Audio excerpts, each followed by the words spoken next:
What's up, guys? It is JZNES back again to talk about something not horror related at all.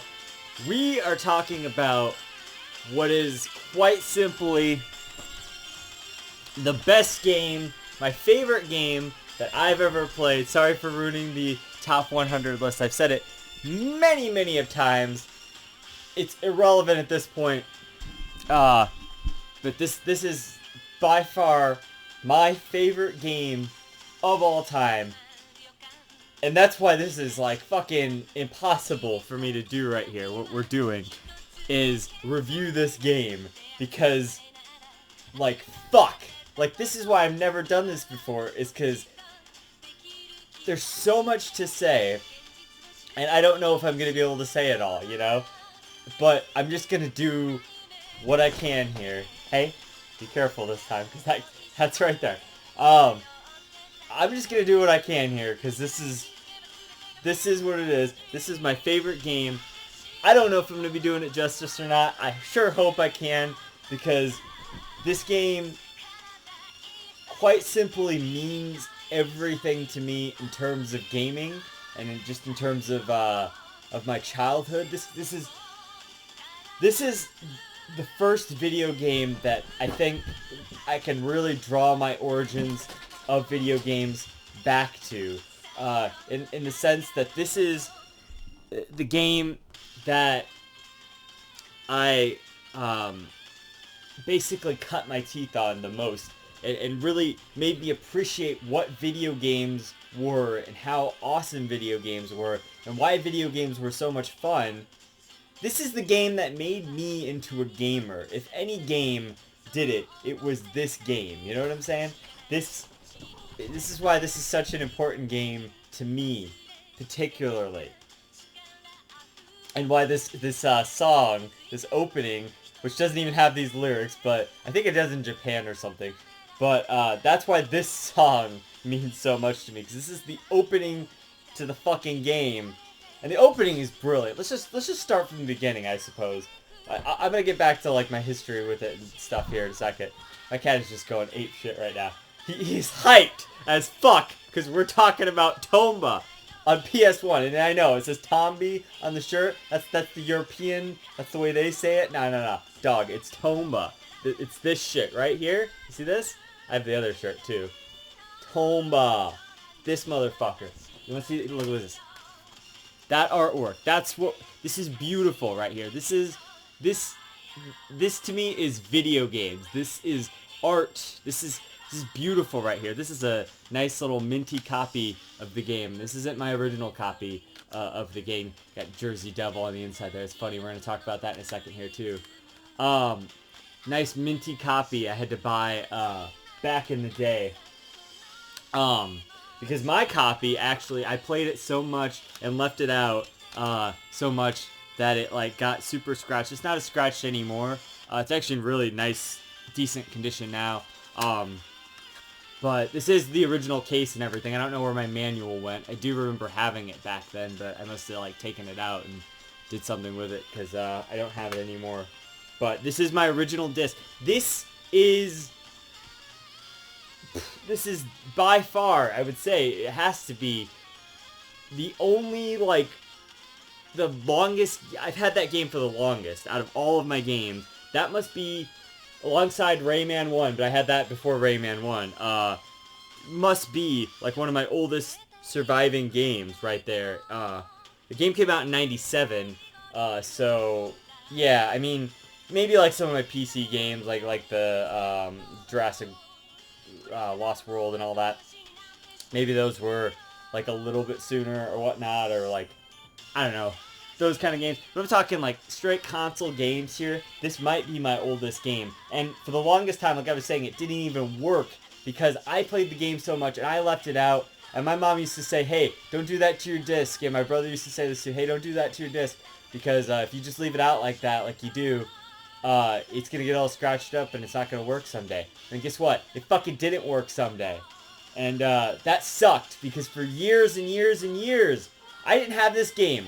The only thing I had of this game for years and years and years was this fucking demo disc, which is what introduced me to the game. This demo disc is one of the most important pieces of software that I have, and it's just some fucking demo disc, right? But these two discs right here fucking mean everything to me, because they're my childhood, the beginnings, the seeds of my childhood, because if you can see on there, it actually says fucking Metal Gear Solid right up here. This is how I originally played Metal Gear Solid, the demo. Now, I think I watched my brother play it a little bit or something, but I remember when the game came out and he rented it or whatever, and he wouldn't let me watch it because it was, like, M-rated. But I do recall being super hyped for it because of this demo disc. We had this demo disc. You get this, like, in Pizza Hut or something back in the day. It's also had Medieval, which I have the remake of up there, and I'm definitely looking forward to playing.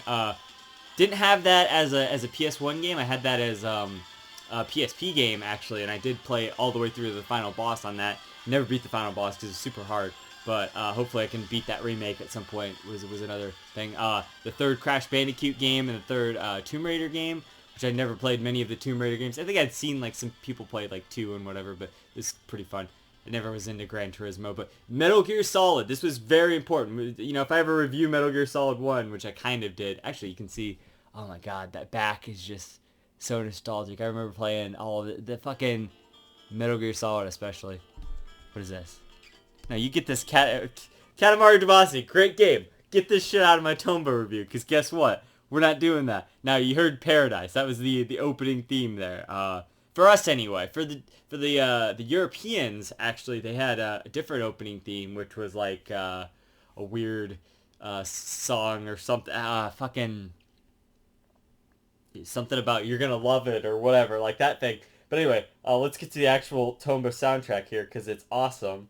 Everything about this game is awesome, but especially the soundtrack is just so fucking nostalgic. And of course, this is the box art there for the European and the Japanese version. But I vastly prefer our box art. I think it just looks better, and it actually fits more in the style of the game. So, okay. Yeah, let's get to that awesome music. Alright, so, but this game, this demo disc right here, we had this before the Pizza Hut one, and you can see it's like kind of in rough shape or whatever. This is the back. I definitely remember playing Blasto a lot there. We actually had Tekken 3. I used to play that a lot back in the day, but this had a whole bunch of shit on it, like fucking Tomba. This had what else did it have? So I had a Blasto. I definitely remember playing a lot of that back in the day. The Jersey Devil, which is why it was funny that it was on the back of the Tomba manual, because it was actually one of the demos on here. I used to play that a lot. And then, God, what else was on here? There's like Resident Evil 2. There was like a thing you could watch for it. I remember, you know, there's like Hot Shots Golf and like Tekken 3 and stuff. But we already had Tekken 3, so didn't really need to play that much. Yeah, all sorts of stuff on here. Those are the main ones I think I played a lot of, was Blasto and stuff. But we actually have a video of this, oh god, from years ago, one of our Retro Troop videos, one of the like very first videos on the channel, if you want to go check out like what's actually on this. I think oh god, yeah, fucking Village of All Beginnings. Fucking classic shit right here. Now you may recognize this song from some Stop Skeletons from Fighting videos. And every time he'd play that song, I'd always comment down in the thing. I'd be like, dude, you gotta review this game. Dude, you gotta review this game. He never fucking did. I don't blame you, Derek, alright? You get to it someday. Whatever. Cool, man. Like, I know you're not doing the HVGN thing anymore, but I always wanted him to review it, and he never fucking did. And it pissed me off, because I'm like, and he did a video about it. He's like, oh, this is great. And he puts some music in all of his videos and shit. And it's just like, come on, man. Just stop teasing me. Or at least do a history thing about it or something. I don't know. Anything, man. Just anything. Because I love it. But anyway, so, but this, to me, for years and years and years, since my copy of Tomba stopped working, I had so many fucking great times as a kid playing Tomba 1 on this disc. I remember... kind of remember getting it. Now, oh god, fuck me. I don't remember. Now, this is just a rumor within my head or something, but I know we at least got something out of this thing. But, there was a cereal box, thing for PlayStation 1 games back in the day. I remember this. Me and my brother saved up a bunch of, like, I don't know, the box tops or whatever the fuck you had to do to get this thing to work. We did that. It was, I think you need like 7 or something boxes of cereal. And so we each did it. We each had one. I think he got like one of the like more mature games or whatever. But I got, it was either, now this is where I can't remember. It was either Tomba or Spyro. And I think it might have been Spyro. But I do remember getting Spyro for Christmas one year. So I don't know if that's necessarily true. And that was definitely, I think after, definitely, I think. I'm pretty sure that was after Tomba. Spyro 1 this is. Which, unfortunately, I don't think I actually have my main original copy of that either. I think I had to rebuy that at some point. But I think I'm pretty sure I have a copy of Spyro 1 over there now. But, definitely another game I used to play as a kid. Anyway, I'm sorry, I'm getting so sidetracked because this is all about my childhood or whatever. Man, the soundtrack moves fast. I want to linger on all these songs because I've been hearing them all day. By the way, I played this game all through today. Like, literally from, like, maybe, like, 9 o'clock this morning until just now. And it's, like, 7 or something when I finished it. Like, 7. It was almost, like, 8 when I finished it. So, like, almost 12 hours. But, in-game count was, like, 6 hours or something. So that's pretty cool. I did take, like, breaks and whatever to eat lunch and, like, do stuff like that. But not the point. Pretty much today was dedicated to Tomba, and that was kind of something I've never done before, is just played the game through in one day, like, all together, and I 100%ed it, so, like, there's that, too. That's awesome. Like, this day is awesome. It's legendary. 100% of Tomba in one day, you know, like, it wasn't even that hard. I did it. And I didn't even use a guide or anything. Okay, alright. To be fair, I used a guide at one point at the very end of the game with the 7 Friends quest, because I couldn't find the one in the Haunted Mansion. I searched the whole Haunted Mansion, and then it's like, the guy is right where the pig bag was before, so fuck that shit, but like, whatever. That's the only thing I used a guide for. I did everything else 100%, alright? So I don't even count that as using a guide. I had it all up here.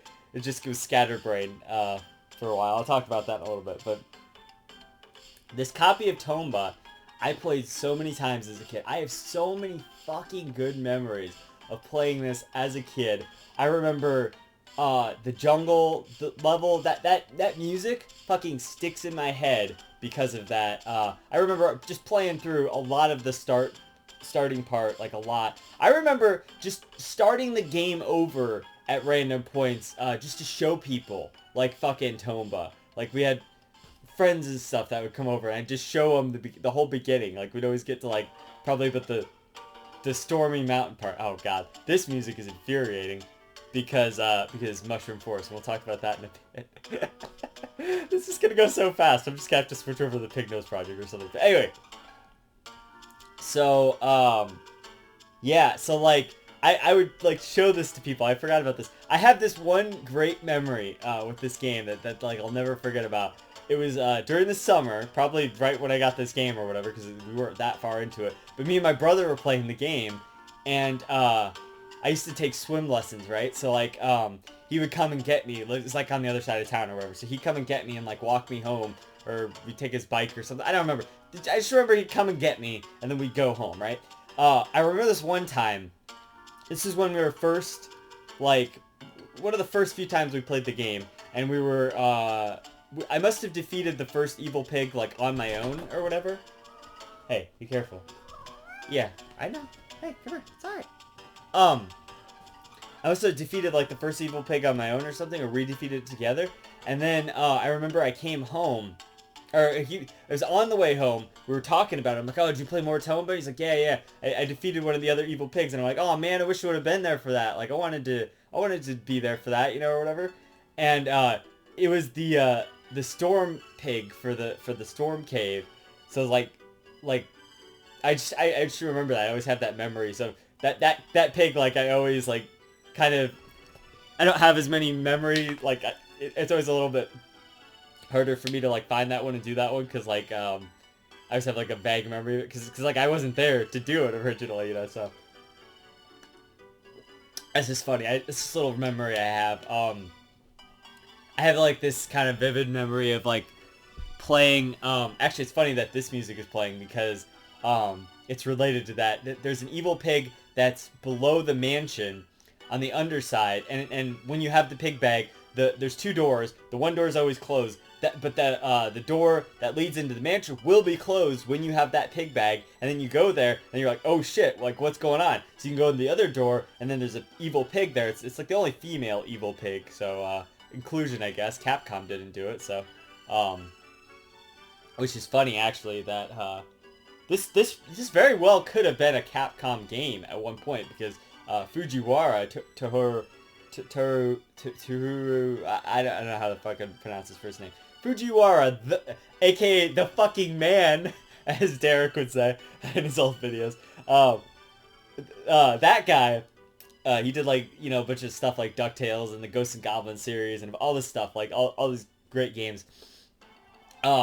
He is the guy responsible for these Tomba games and mostly responsible for the company like Whoopee Camp or whatever, they only made these two games, the two Tomba games, which is unfortunate because apparently he bought that IP, or he has that IP back now. Whoopee Camp, and he like reopened it in like 2018, so like he's working on that again or something. Like I don't know if he has the rights to Tomba again, because like for years and years this guy Monkey Paw Games or whatever had it. Remember my Tomba 3 video, if you saw that? Like I actually said Monkey Paw Games. That's because I think in 2016 or 15 or whatever the fuck I made that video, I think it was 2016, they actually did own the rights to Tomba, but now they don't. Or maybe they do, I don't know.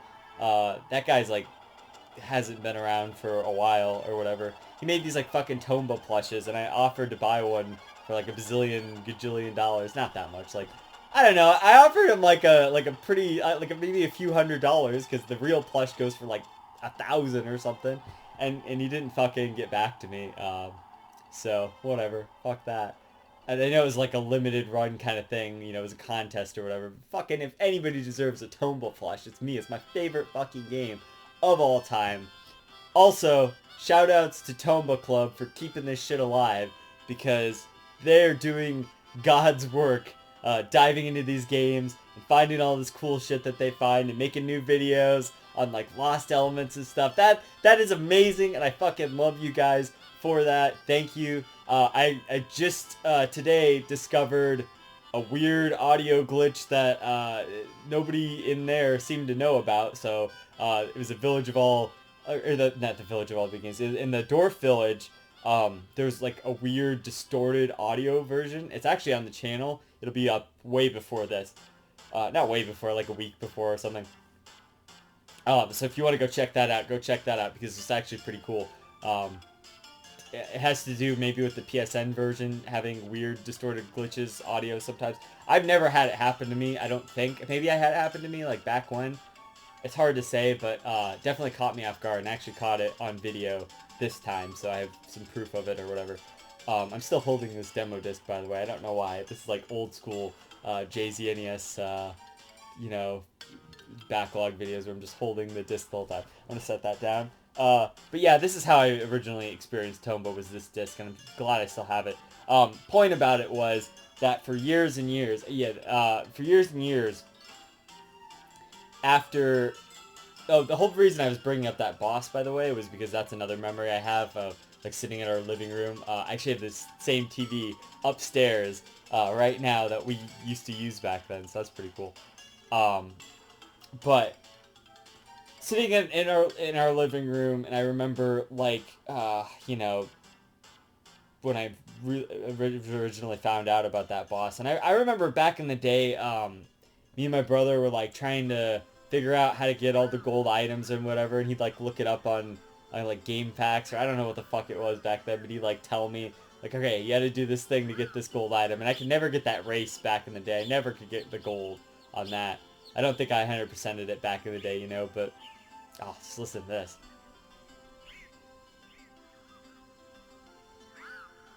That is, that's serene, that's memories right there, that's nostalgia in a song. All of it is, but, you know, just saying. Oh. Yeah, listen to that, that's good stuff.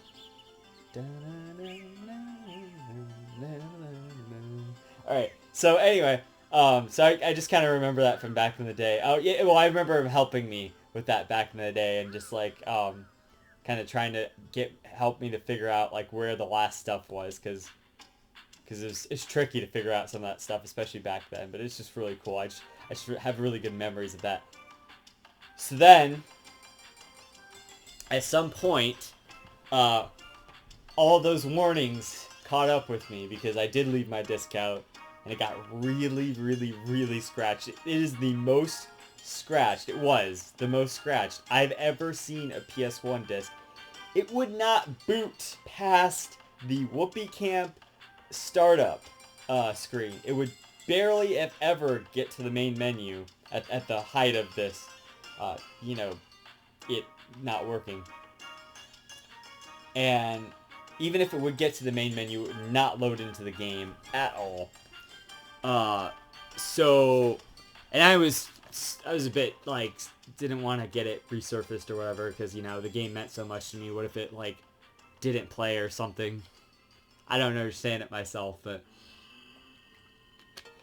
eventually, and I'm jumping the gun a little bit, but eventually in high school, or maybe it was, like, early college or something, I think it was still high school, like, late high school, one of my friends is just like, well, dude, if the game doesn't work, what do you care if you go and get it resurfaced? And if it still doesn't work, who gives a shit? And I'm like, yeah, that's a good fucking point. Like, why do I care? So I just took it and got it resurfaced for like $5, and then it worked almost flawlessly.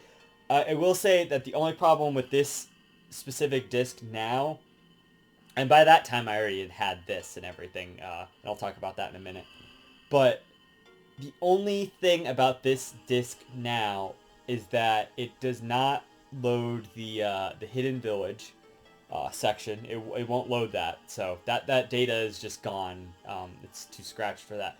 But the game actually runs, like, fairly flawlessly, which is amazing to me that technology could do that. Because I tell you, this game was thrashed with fucking scratches and shit. It was awful. And like I said, it wouldn't even load to the menu screen. Like, it was that bad, you know?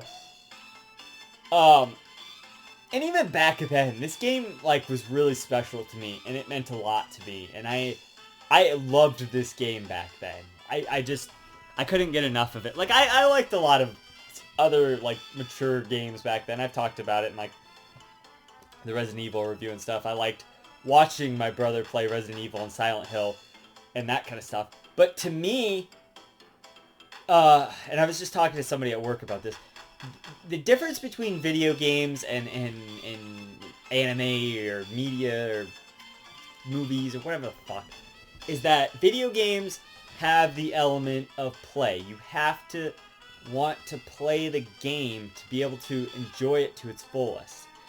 And even just watching a video game doesn't get you to enjoy it to its fullest. Now, I didn't even really like playing games like Silent Hill and Resident Evil back then. I remember there were certain times where they'd, like, hand me the controller and I'd be like, I don't know what the fuck I'm doing. I don't want to do this. This is scary, right? So it's like, I didn't want to play it. I just wanted to watch it happen. But this is, like, one of the first games ever. Okay, sorry, I got distracted on this. I did want to mention. Well, no. I'll mention it later. Well, no, okay, so we heard the storm theme before for the stormy mountain or whatever. This is the revised theme, or the when you've purified the area, as they call it in game. They have a new theme for it, and the area looks completely different. Even though the layout's the same, the area looks completely different, and you actually get to see the progress that you've made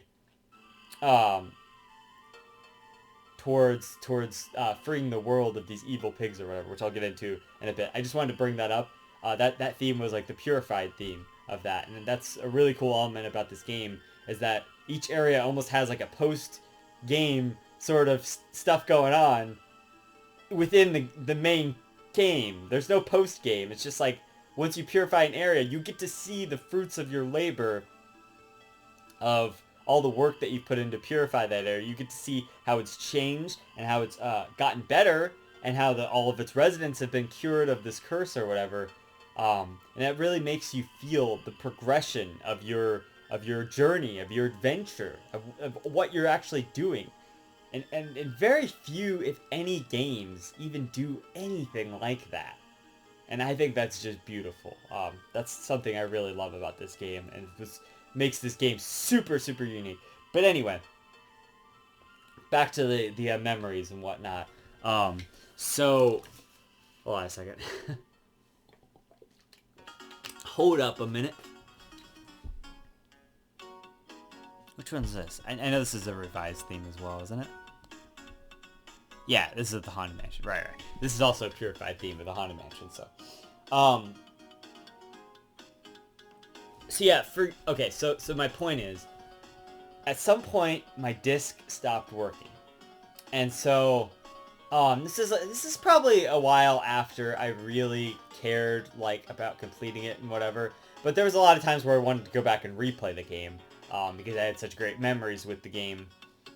And at some point it stopped working, and that was kind of devastating to me. But I dealt with it before, like our Metal Gear Solid disc. Never play Metal Gear Solid 1 on the disc, just buy the PSN version, because, like, seriously, those discs are fucking infamous for the cutscenes, like, skipping and stuff, and just getting caught up on the cutscenes. That's the original reason I couldn't, like, progress in that game, because when I got to the Gray Fox fight, like, the post-fight cutscene would never load, and so it would just, like, and I couldn't skip it or whatever. Oh, it's fucking awful. But anyway. So, yeah, okay, this is it. This is the jungle theme. I love this theme. This stuck with me way past me remembering most of this game.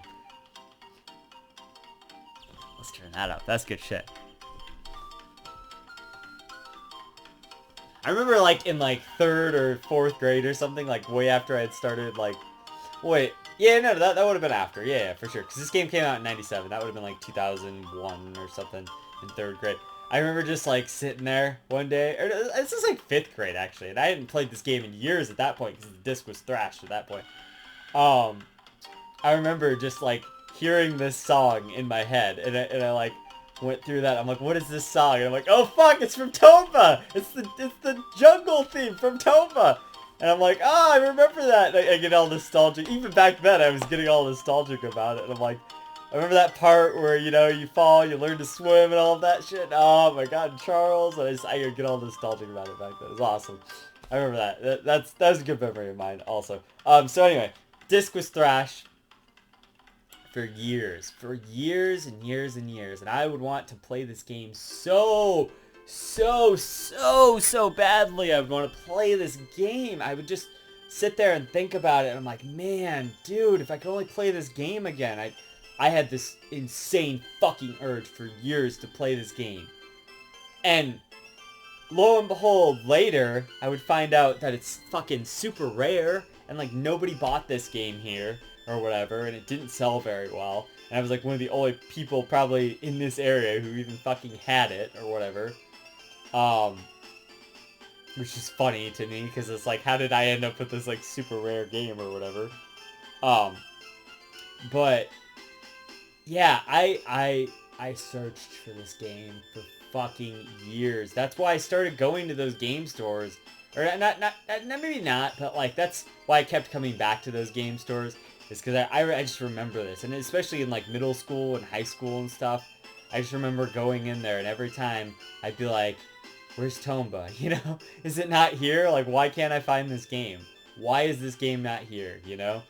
Like, it's such a good game. Does nobody else know about this game? And then, you know, I was the only one who knew about it. And it was really underrated and all of that stuff. And that's another thing. Is, like, even to this day, okay, now it's gotten a little recognition. Like, obviously, Kid Icarus and stuff has spoken much for this game. He never did a review or anything of it. Which, look at that. I've got the balls to do it, and he hasn't. So, fuck, right? Like, whatever. Just saying. Calling you out. Do a review of this Cat Icarus. You'll never see this video, but just please do it. But yeah, so I would go and search for these things for years, and I remember this one time in like high school. I was just sick of it by this point. And I'm not conveying how long this was. This was like from like 4th grade up, probably like 3rd grade, honestly, because 3rd grade's when I got my my Game Boy Color, the Pikachu one. So we go and like look for games and stuff sometimes. Remember that's how I got my Dragon Warrior and stuff. It was the 2nd game I ever got for that. And it was the same video games, etc. the whole time and stuff. And we didn't have disc replay back then, so. But, yeah, I keep going back to that same place, and I literally have never seen a copy of Tomba. No, I literally never, ever have seen a copy of Tomba like this. With everything, you know, the case, the manual. All of that, never. To this day, I have never seen it. I'm wondering how I got this. I'll talk about that in a minute. Never. I've seen disc-only Tomba in like a, you know, like a, you know, a case that's not, was it the original or whatever. I've seen that at disc replay long after I was done searching for it. So there's that. But I still to this day have never seen this in the wild. That's how rare this is, you know? But I remember this one time, particularly, like, way later on. I spent years and years looking for this thing, and then there was one time in high school where I was just fed up with it, and I just asked this guy, like, dude, do you guys have Tomba on PS1? And he's like, oh, we just, no, why would we have that? We just carry modern games, even though they had PS1 games and NES games and all this stuff, and I'm just like, fuck's this guy know? Like, what? Tomba's not good enough for your fucking story, you dumbass? Like, fuck you. I think that was kind of the snapping point, too, where I'm just like, what the fuck? Why can't I find this game? Like, I had this thought for years and years. Like, why the fuck can't I find this game? And I was pissed. I was pissed! I wanted the game back, you know? I was pissed at myself, too, for years. Maybe this is, like, the beginning of that. Like, the beginning of me being mad at myself about, mistakes from the past or whatever, and just like about me, you know, scratching up this disc so bad and, you know, not heeding the warnings of my parents and my brother and whatever.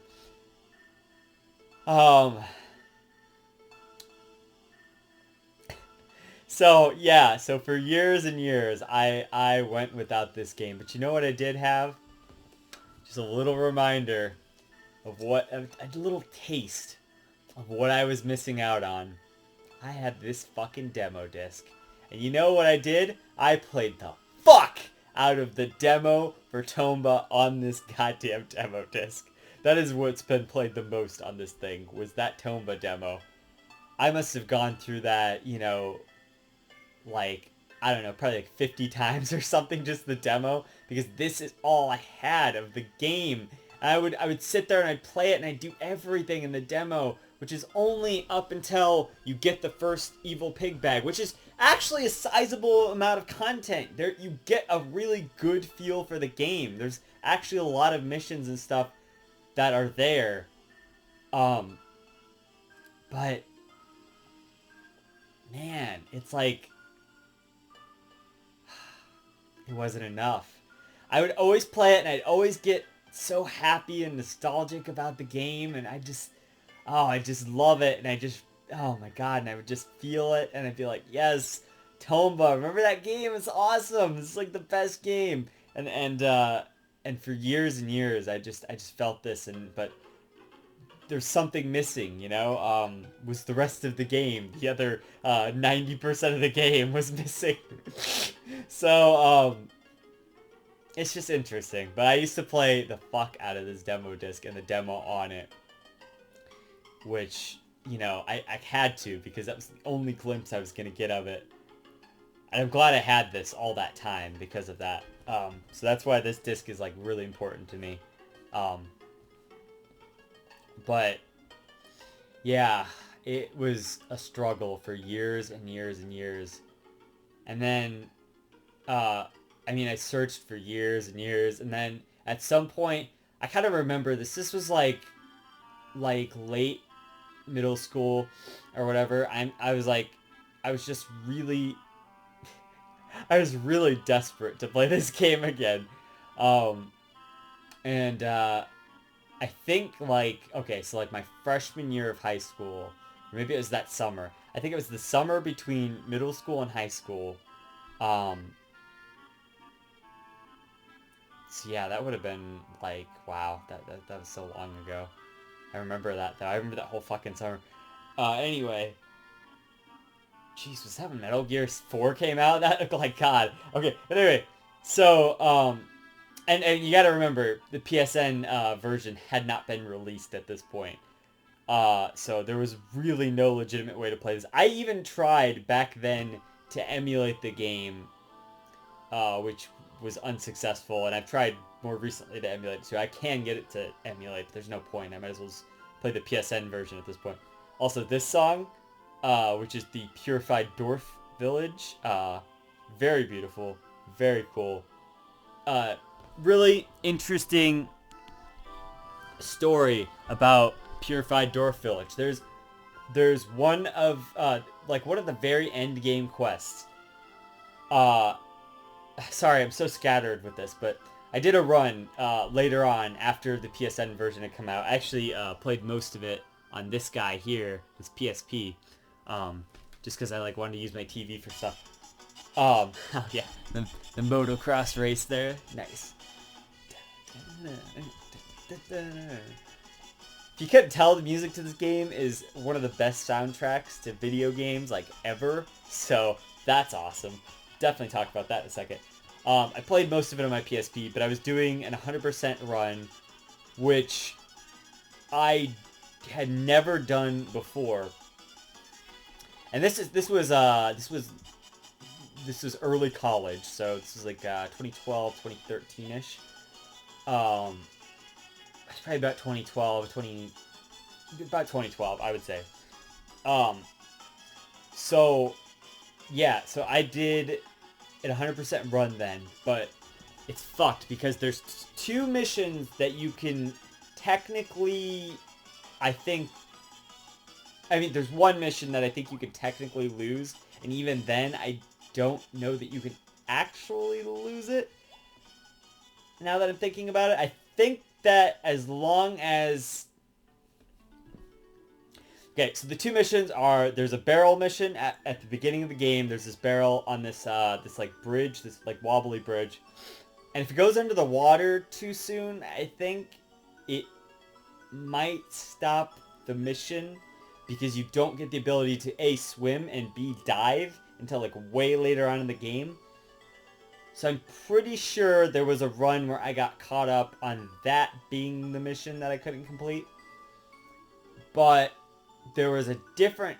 it was the run after I figured out that I needed to start over with that. So I started all the way over, and then I went through and did that. I did that one fine. That one worked. But I got to the very end of the game and realized that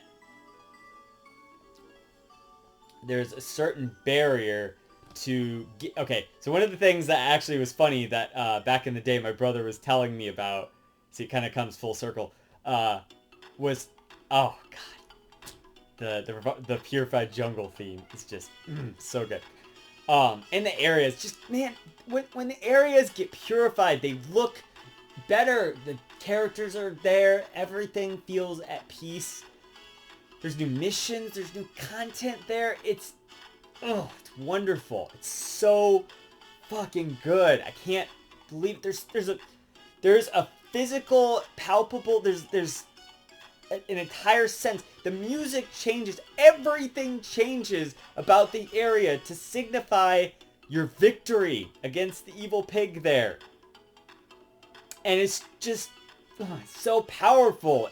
It means everything that the areas physically and auditorily and everything resembles the peace that you are bringing to this world, little by little. It's impactful. It means a lot. Maybe it doesn't mean a lot to a lot of people, but to me, that's such a cool thing. No games do that, you know? What game does that? Where individual areas will get purified and then there's still stuff to do there. It's like the world feels connected. There's still new things to discover throughout the world, like, all the time. I want to talk about that, but I'm still talking about my history because it's just taking so long because there's so much to say, you know? This is the problem. This review is probably going to be like 3 hours long or something.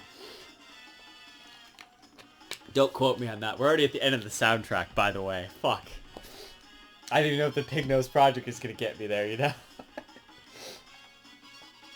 So anyway, back to my history with the game. So, well, I was talking about my perfect run. So, there's these golden items that are one of the last quests that you can do. And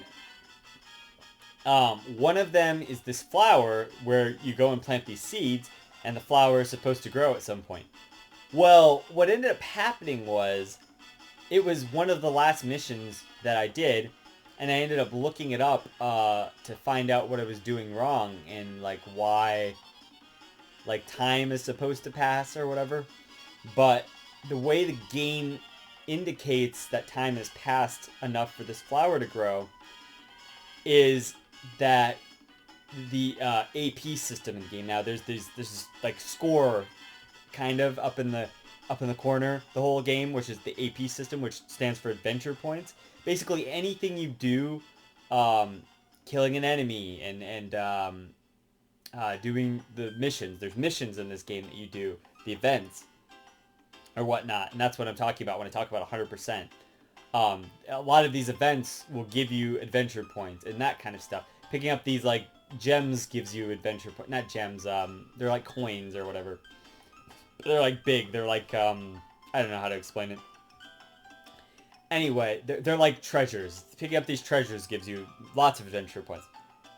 Well, what ended up happening was, this is one of the last quests. This was actually the last quest, other than the 2 quests that you don't finish until you finish the game. Because they're like story related. This was the last quest that I had to do. And I ended up finding out that the indicator of time passing is related to adventure points. And so, well, I didn't know that at first. What the way that the guide and stuff had worded it was, so I kind of spoiled it there. The way that the guide and stuff worded it was that you had to do more events or quests or whatnot to progress the flower. And so I thought to myself, no, at the end of my run, it's over. This is it. Like, I can't physically progress this this mission. Oh, this is where it ends, because it's not going to play Cake Sarah Sarah, because it's like copyright stuff or whatever, right? Let's get that going, because that means all the fucking everything to me too.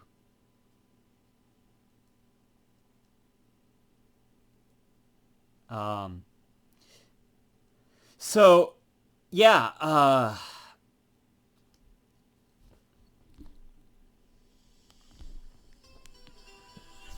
so I ended up finding out, so I was kind of devastated because, like, I'm like, oh no, there's no more events to actually do.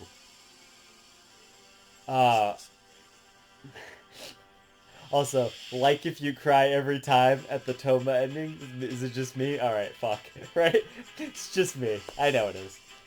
But, God. I do, it just, oh man, I get a small tear every time, dude. I can't help it. The ending is so good and it's so nostalgic, and I just, oh, it all comes together and cultivates into the ending, and everything's happy and at peace, and you see all the characters and whatever that you helped throughout the game. You see Charles and Baron, you're riding away on the thing, and they play the music. It's just so good. It's so fucking good. And I thought I had fucked up, and I'm like, oh no. But I ended up discovering See, this game is obscure, okay? And not a lot of people know a lot of things about it, and Tomba Club wasn't around back then, as far as I know, in like 2012. And if they were just brand new. Um, I scoured to find any way that this could potentially be, and I don't remember where I gleaned this small piece of information from, but somebody said, rather than it being tied to events, it was actually tied to the adventure points system. Which at first seems like the same thing, but then you start to think about it and you're like, wait a second. That means that if I go and grind enemies to gain adventure points, I can still get this thing to grow. And it was this really beautiful and symbolic thing where I went and grinded for hours and hours. And then eventually, because you don't get a lot of adventure points from just killing enemies, but eventually it worked. I went back, and there it was, and it had grown, and I just remember getting really emotional and kind of like teary-eyed for that as well. I'm like, oh my god, it actually worked. I'm gonna 100% this game for the first time ever, you know? Like, that was really special to me, because I'd never done that. Oh, man. And I'm actually feeling a lot of these emotions again, thinking about it, because this is important. This is an important game to me. This is the most important game to me. Even more so than Metal Gear Solid 1. That's why it is my favorite game. Metal Gear Solid 1 and Metal Gear Solid 4 are two of the greatest games I've ever played. And they are certainly going to be, to most people out of my list, the better games. But they don't mean as much to me as Tomba does, in terms of Tomba is the reason that I am who I am as a gamer. You know what I mean? This game is why I love video games. I mean, Metal Gear Solid 1 and Metal Gear Solid 4 really pushed. Those are two landmark titles for me as well. And Persona 4, which is my number 4 game there. I know I'm just ruining my whole top 10 here. But those 4 games are major turning points in my career or my life as a gamer. The Majora's Mask is there, and then Pokemon, Gold and Silver. A lot of those kind of games in my top 10 are very important games to me, and they mean everything to me because they really progressed me as a gamer, or made me see video games in a whole new light, you know? Or made me just feel so much in terms of video games. These are just the greatest games that I've ever played. And on top of that list is Tomba, because it is so important to me as a gamer, because not only because of the game, because of the journey. You don't understand the longing that I had for this game for is this, what is this? Oh yeah, this is good. I remember this. Let's get that Pignose project going. So the Pignose project is a thing that, a guy remade most of the Tomba songs, which is really cool. And he actually did all of the Tomba 2 songs as well. So good for him, for keeping that shit alive. But they're actually really well done. I haven't heard these in like 2 or 3 years, because I used to listen to them while I was doing my old job, which I don't have anymore. So, because I quit that for a certain reason. So we're gonna listen to that now, which is really cool.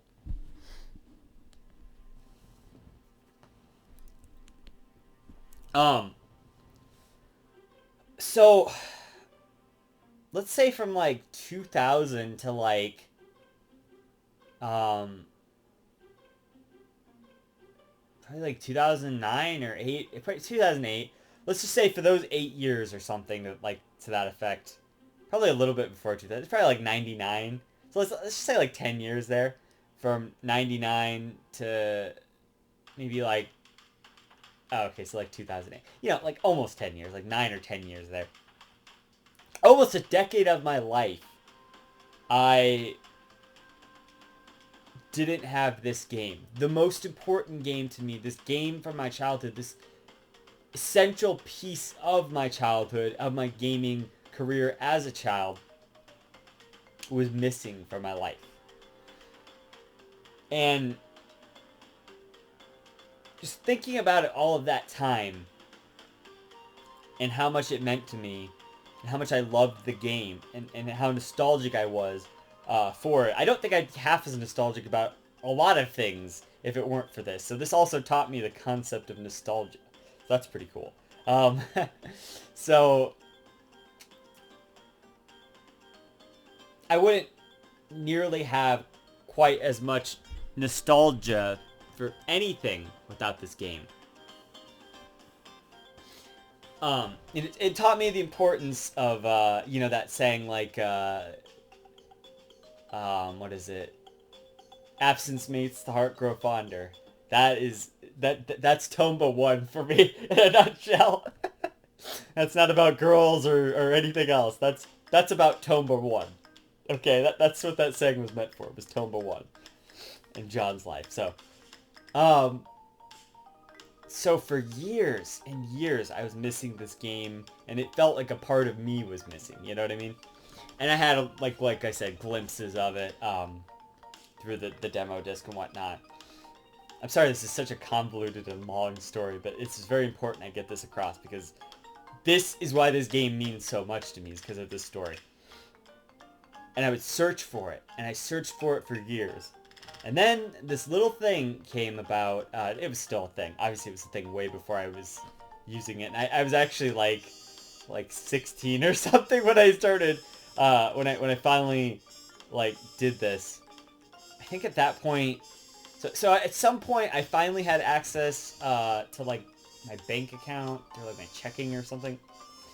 And I realized I could connect that to an eBay account and start using that, even though you're supposed to be 18 to use eBay or whatever. I used it when I was 16. I'm way old enough now, so don't come after me, eBay or whatever. But this was the very first game. This is the reason I got an eBay account, was to buy Tomba 1 right here, this guy. And it was like $70 or $80 for this game. Like a really mint copy. The only little blemish is the back of the case is scratched. It has a little ding in it. I could switch it out for any other case, any other fucking CD case ever if I really wanted to. I'm not going to though. But the disc is in mint flawless condition. That's my copy that I don't play. I don't play this version. I did play this version before the PSN version came out. So, but getting this game back, and I know it wasn't I found it in the wild and it was meant to be or something, okay, whatever, who cares? I had this game again, and that meant everything to me. When I played it again, I was so excited to play it again. Actually, what's fucked is yeah, no, it is fucked, because what happened was I actually ended up getting Tomba 2 before I had the original game again, because my brother got this for me for one of my birthdays, a while after I had this didn't work anymore or whatever. This was also early high school, though. Well, actually, when I started, really getting down to wanting to, fully beat Tomba 2, it must have been, middle school-ish when I got it, so it'd be, 2005 or 6 or something, when I got this game, Tomba 2, when my brother gave it to me for my birthday. And, Tomba 2 also is kind of, an expensive game, but Tomba 1, especially now, is very, not super expensive, not Panzer Dragoon levels or something, but it's still relatively expensive. I think it's 150, 100-ish. Now, I don't know. More expensive than it was, let's put it that way, back in the day. So, yeah. But I definitely did, I liked the second game, and I still think it's a good game. We're not really talking about the second game right now. I just wanted to have it here because I have it. I've got very limited Tomba merchandise because there's not a lot of it. I don't have any of the crazy, cool, rare collectibles. I was trying to get it at one point back in the day, and I kind of wish I had now. I would love to have one of those fucking plushes of Tomba or whatever. Like, yeah, all that shit. That would be cool. But maybe someday. So yeah, I liked the second game, but it only made me like really long to play the first game again. So, and then at some point I did, what I was talking about, I did get this first game again, and playing that game again was just, it was a transformative experience all over again. It was revelatory. It was just as awesome as it ever was. And, and that really reinstilled my love for this game, was playing this version again. And then a miracle happened. The PSN version got released, and that was the first digital game I ever... Oh, actually, no. Okay, it's the third digital game I ever bought on PSN. There was, actually got Final Fantasy VII before it, which I didn't play until just this year. Yeah, and I did play that version, actually, the one that I had on PSN there. So Final Fantasy VII, and then I think it was Resident Evil that I also bought before it, but, so this is like the third digital game that I got on PSN. So, yeah. So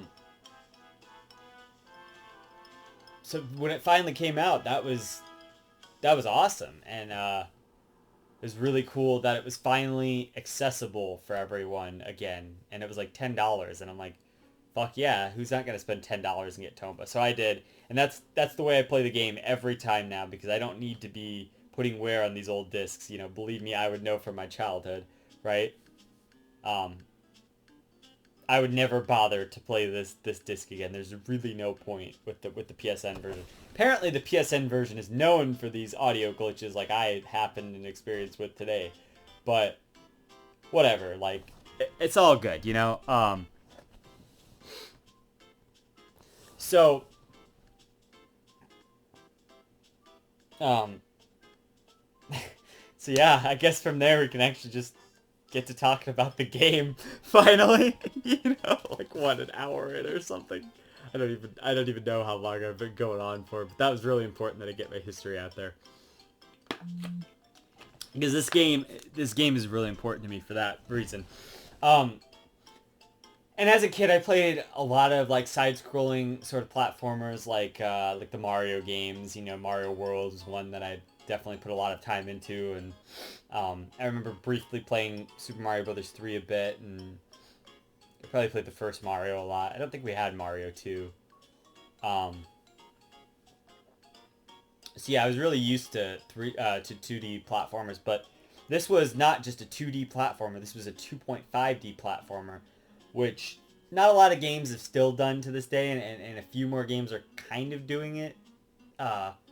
Really not now, but like some games are. I don't know. Like I feel like there was one. There's actually a Kickstarter for a game that's supposed to be kind of bringing back this same style and whatever, and double something. I don't know. I followed it on Twitter, so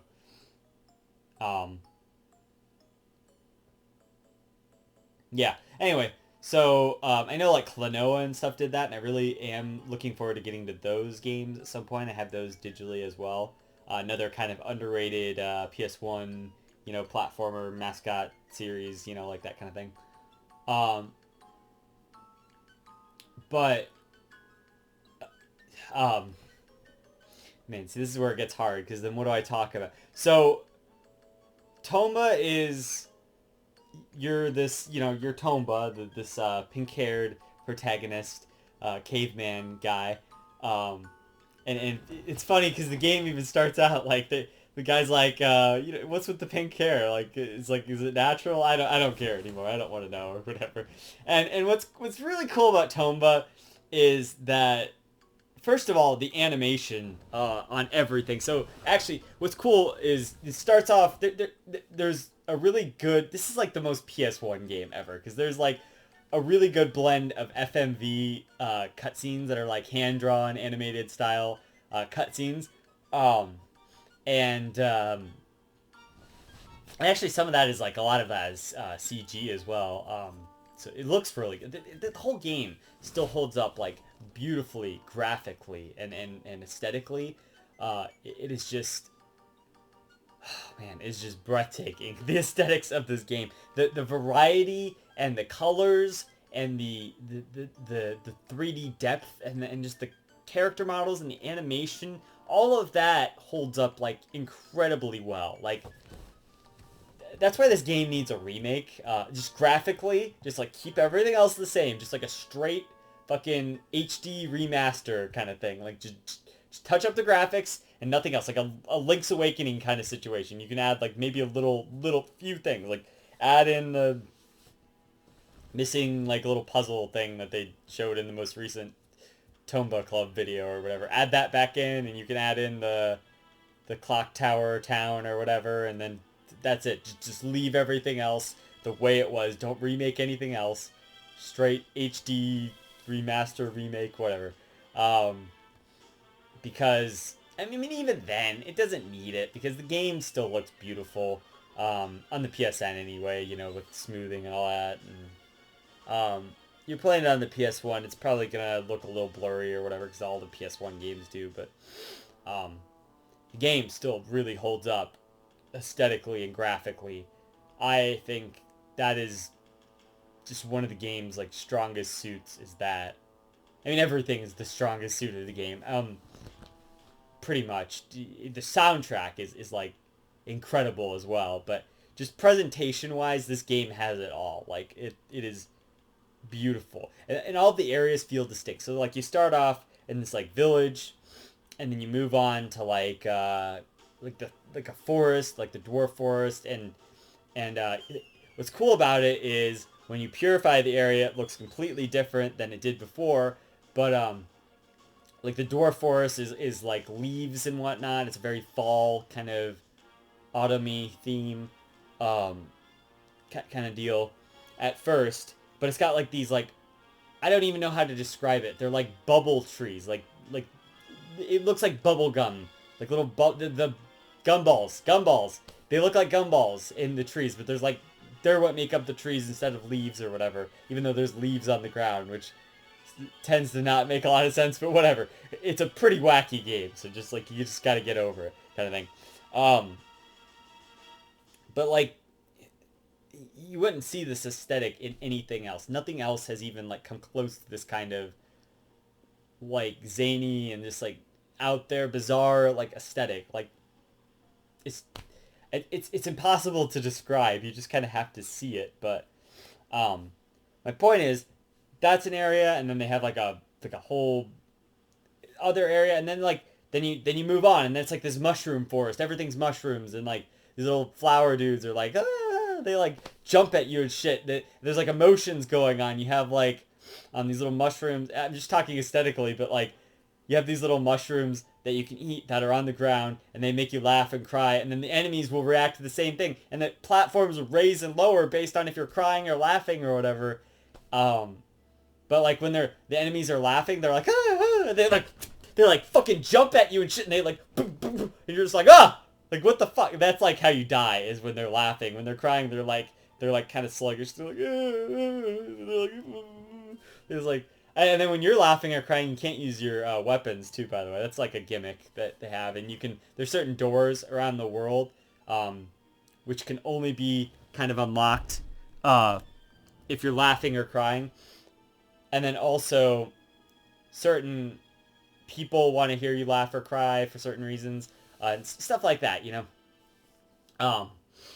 So they've made good use of that like weird little mechanic. But point is, there's a mushroom forest, and it leads back to so at the beginning of the game, there's this mansion in the background, right? That's pretty iconic. It's actually that mansion there. You can't really see it from back there, but it's like on the cover or whatever.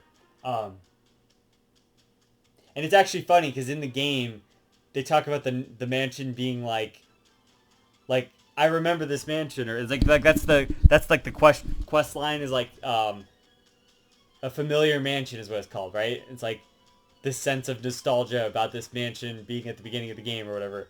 And I remember even back then thinking it was so cool, this little thing.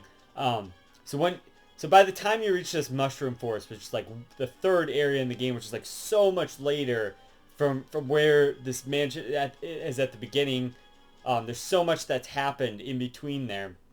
By the time you get to this mushroom forest, and then at the end of this mushroom forest, there's this little cave you go in, and it leads to this beach, and then you see this guy from the old pond that's like in the middle. It's like it's like a little spin-off area of like the second area of the game, like right past the first village or whatever.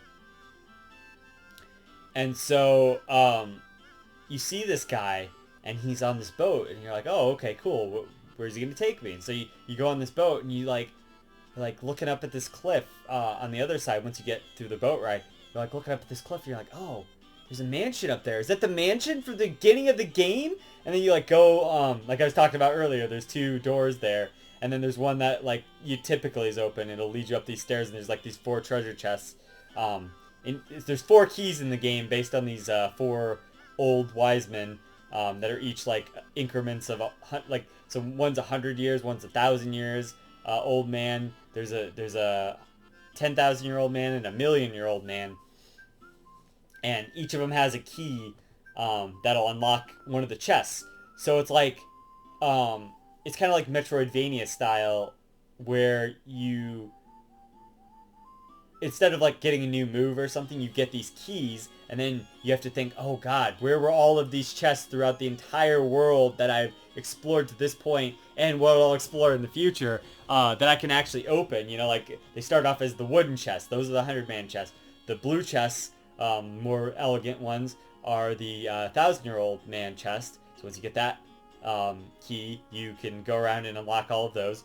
The red and like jewel encrusted ones are the 10,000-year-old man chest, and the yellow like elegant looking ones are, they almost look gold. They're very, you know, they definitely feel like they're the most you know, like the highest ones out of the chest. Those are the 1,000,000-year-old man chest, and that's like the very end of the game when you even get to that shit.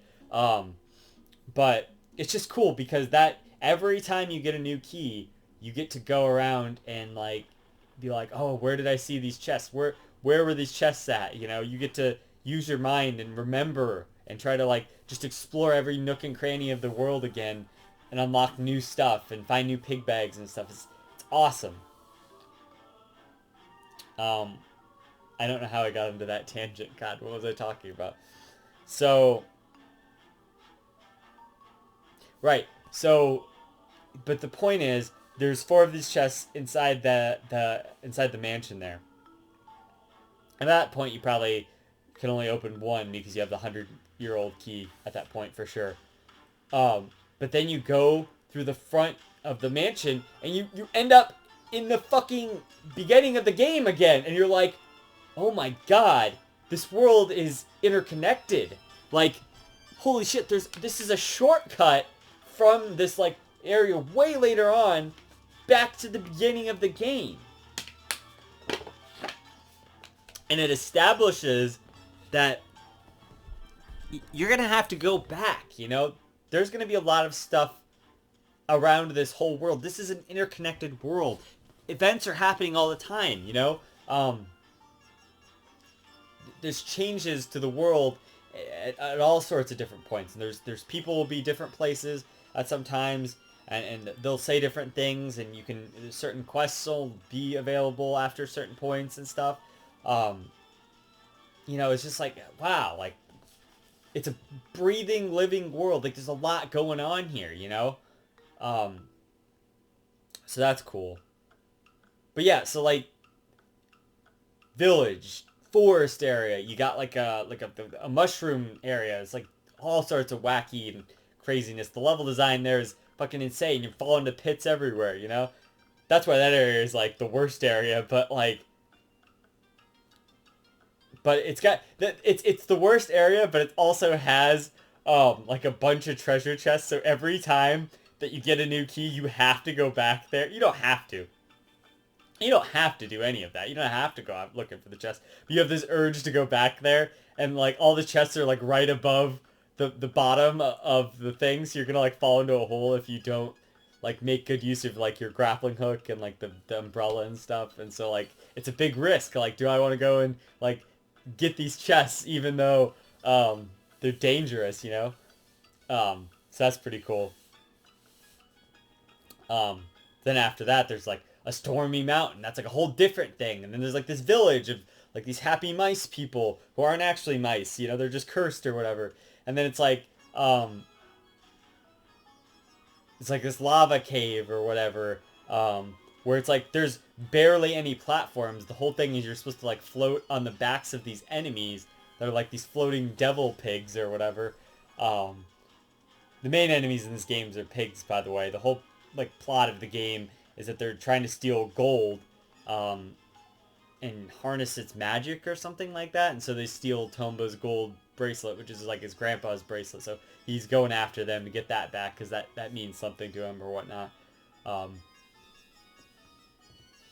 I don't know if that old guy at the end of the game is supposed to be his grandpa, but I kind of always assumed it is, you know? Like, that was kind of what I gleaned out of that, so I don't see why it wouldn't be. But maybe not, because they're also attacking that guy in the intro, I'm pretty sure. Right? Isn't that the idea? I don't know. Anyway. So, yeah, that's the plot. It's not, like, too deep or in-depth or anything. You could say there's maybe some parallels about, like, how greed is bad or something to that effect. Or something. But, yeah, it's not meant to be deep or, you know, super in-depth or anything. It's just a fun, like, fairy tale-esque sort of, you know, I don't want to say it's a kid's game, but it was probably intended for a younger audience or whatnot, myself at the time. But I wouldn't say that's the only audience that could enjoy the game. It's a very cute and vibrant and likable game, but there's a lot to be enjoyed. Even if you're a little bit older, I would say, just mechanically and just in general. But there's a lot of humor in it too. That's another thing I really appreciate about the game is just they're always saying the funniest shit, and the game. That's the other thing, is the game is just so it resonates with me so much because the game is like to a T like my personality and my sort of humor and whatnot, and maybe that's where I get it from, is this game. But like just like the dumb jokes and like this like just everything about the game feels like I would want it to feel like, you know what, I don't know how to describe it. It is me. The game is me in essence or whatever.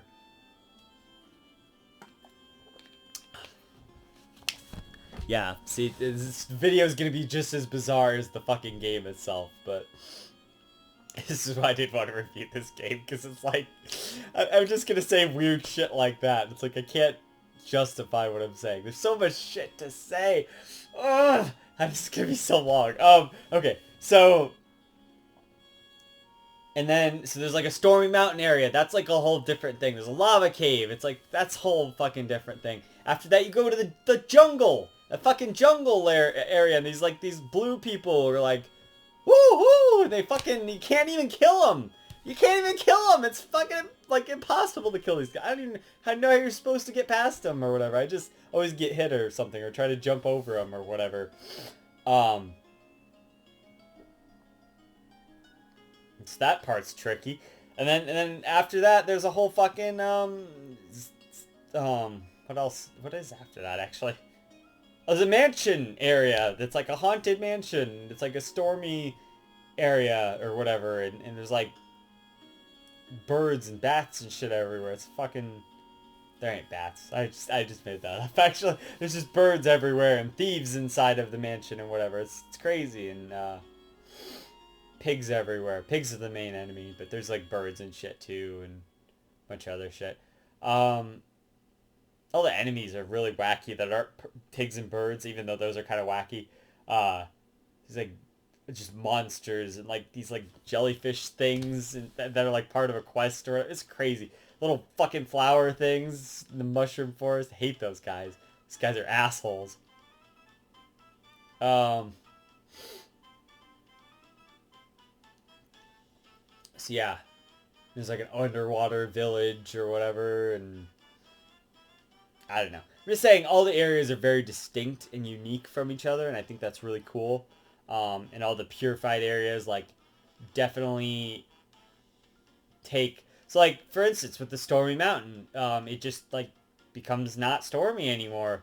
And it's still called Stormy Mountain, but, you know, whatever. It just becomes not stormy. And then you get to explore whole new areas in there that you couldn't get to before because it was windy. You just fucking couldn't get there before. It was awesome. And you get to do a whole bunch of stuff. Like, there's all sorts of extra stuff that you can do now because it's open and it works. And that's every area. Once you finish it, there's new stuff to do and new areas to explore and this and that, and it's just a really good progression sort of thing, and I mentioned that earlier, so that's just neat. I just really like that. Oh,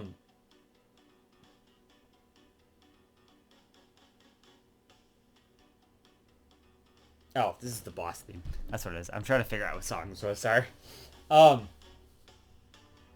So I guess let's talk about the bosses then, or something, because the theme's there. Actually, let's talk about the combat in the game. So what you do in the game, since you're like this jungle boy, you can actually kind of see it on the shirt. He like jumps onto the enemies and like bites them, and then you can like throw them, and shit. And you can like throw them into other enemies and stuff, which is pretty cool. So that's neat. But you have like weapons and stuff. So you have like a blackjack. You have like a grappling hook, which you mostly use for like platforming and stuff. But later on, there's a witch who will combine the two, and then you have the grapple jack, which does both, and that's pretty fucking awesome. You got to get a bunch of stuff for her to do that, but oh, this is great. I was talking about the blue people in the jungle, and the whole... all they say is like Funga, Funga, Funga. And they added that to this song in the jungle, which I thought was so cool.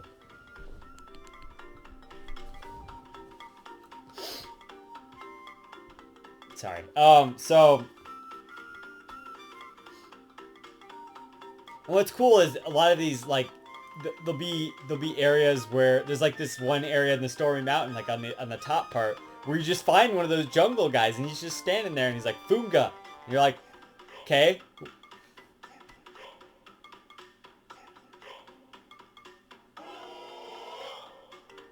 Yeah, I love that. That's brilliant that he added that. I love that. So, and you're like, what the fuck does that mean? And so you find this drum that's called a Funga drum, and you're like, maybe give this to him. And then you give it to him, and he's like, oh, Funga, and he jumps aside, and there's like a little cave you can go into or whatever. And that's what's amazing about this game. That's what I love about this game. It ain't just a fucking side-scrolling platformer thing. It is. That's what the game is. But right from the start, the very start, you start to feel these, you get these missions, you get these events. They just keep popping up, and you're like, oh, that's cool. Like, what's going on? And some of these events you don't clear until like the end of the fucking game. Like there's if you know what you're doing, the very opening area, like the very two first areas, have things that won't resolve until midway and at the end of the game. So like, okay, so for instance, there's this like peach flower plant or whatever, which when you grab onto it, it farts basically. And I know, very, very childish humor, but, you know, we're playing Tomba here, so. And if a pig runs into that, then it turns into a small pig, and if you grab that small pig, it becomes an item. You just have it. You're like, what do I do with this? I don't know. Fucking hold on to it. And then halfway through the game, when you get to, like, Bacchus Village there, one of the guys is like, oh, do you have, like, a small pig? And then you give it to him, and he gives you a thing. And it's like, oh, cool. Like, neato, you know? Like, fuck. Actually, it's funny, because you give it to him, and he gives you a Koga Claw, which is, or Coca Claw or whatever, which is, an item that you actually need at the very end of the game for the witch, to make the golden candy, or whatever. So that's pretty cool. So, and you can get one of those in the underground, maze as well, if you don't, use the thing to do the little pig thing. And, the other one is this random berry. If you just kind of knock it down onto one of these biting plants, there's like these biting plant things. If you knock it down into that, it'll grow into this flower. And you can also get that in the underground maze later. And I've heard, like, there's some video where they're like, I think it was the guy who did, like, the full playthrough of it. That was a great video, by the way. I don't know. Sorry. Maybe I'll put it in my description or something, like, of this guy's, like, full playthrough where he, like, sits and it analyzes the whole thing. That's what I want to do someday as well. Is just, like, play through the game and be like, look at this thing, look at this thing. Like, that'd be a lot of fun, and I'll probably do that at some point. Next time I feel like playing this game, I'll just, like, do a whole thing of it. So yeah, a lot of these items are in that underground thing as well. But if you knock it into there, you get this little flower thing that you use at the very end of the game also to make the golden, or I already said that, to make the golden candy or whatever. But it's just cool. That's like a little thing that you wouldn't even necessarily know. And that thing doesn't even affect anything until like way later in the game. So that's pretty cool. Then, it's pretty neat. I didn't even really notice this as a kid as much. I mean, I eventually figured it out as a kid, but, like, there's these eyes in this, like, window, right? But, like, there's this building that you kind of figure out you can go into, and that's how you get to the old pond or whatever, which you actually have to go through later in the game. But there's these eyes in there in the middle part, and if you think to talk to whatever being this is there, it's actually a kid, and he's like, oh, you know, like, go visit the 100-year-old man. If you already kind of have, he'll be like, oh, cool, you know, like, then you'll see him, like, on the path up to the 100-year-old man after that, and then he's like, oh, I'm Yan from the Hidden Village or whatever, and you just play a game of hide and seek. He's just hiding throughout the world, and it's really cool. It's like basically every time you make any progression to, like, a new area, he'll be there somewhere. You can just find him, and then you just continue the game on until the end of that.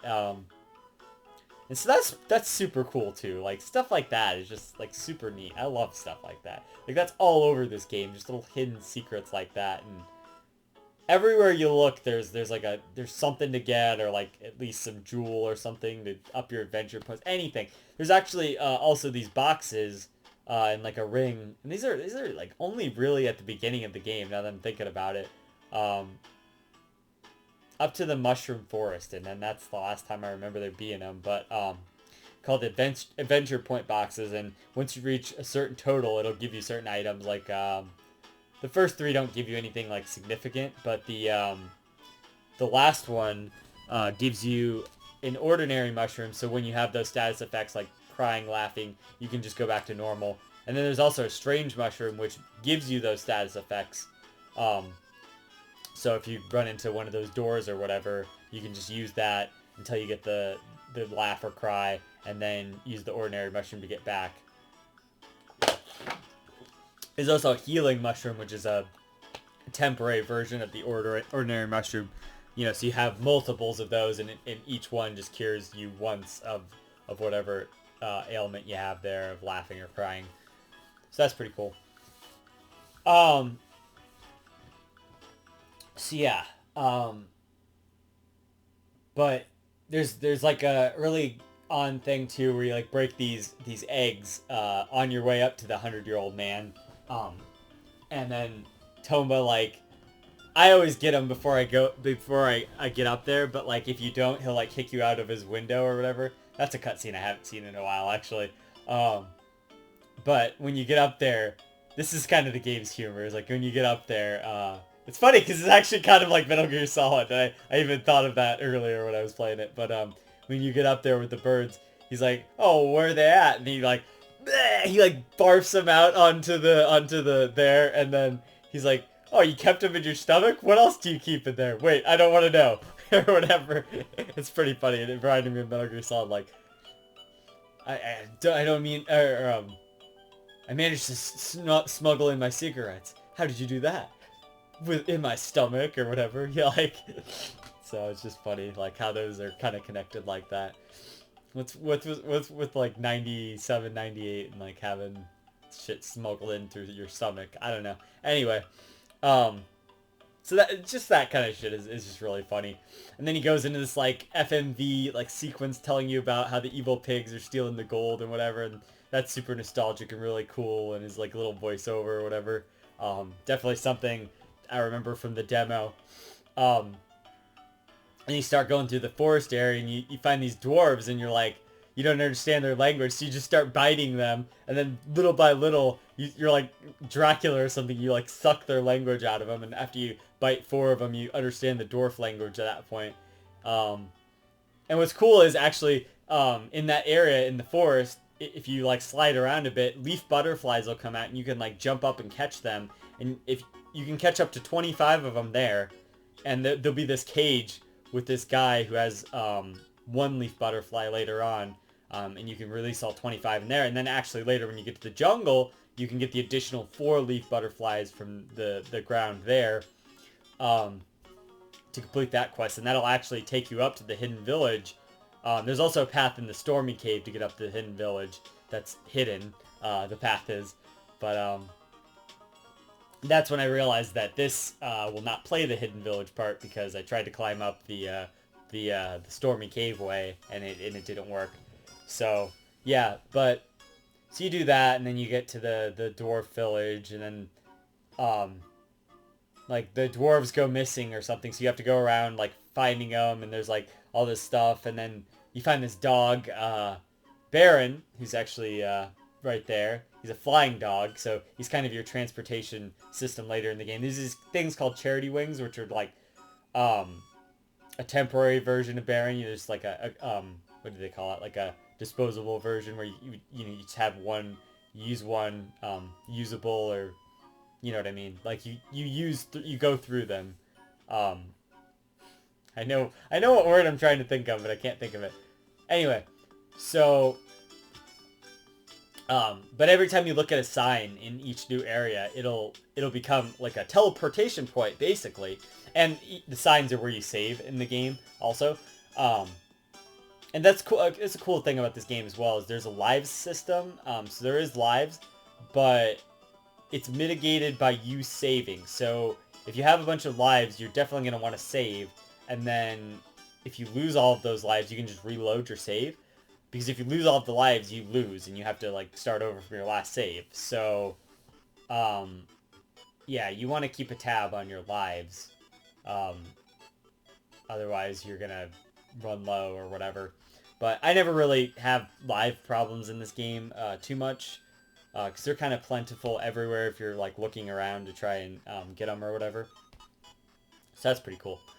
But yeah, and there's also Vitality Max things. So like your hit points, you start off with 4, and then by doing quests and by doing finding some of those chests and whatnot throughout the world, you'll get these little Vitality Max things, which increase your hit points by 1. Think of them as like heart containers, you know, like you get one of those by just doing all sorts of different stuff.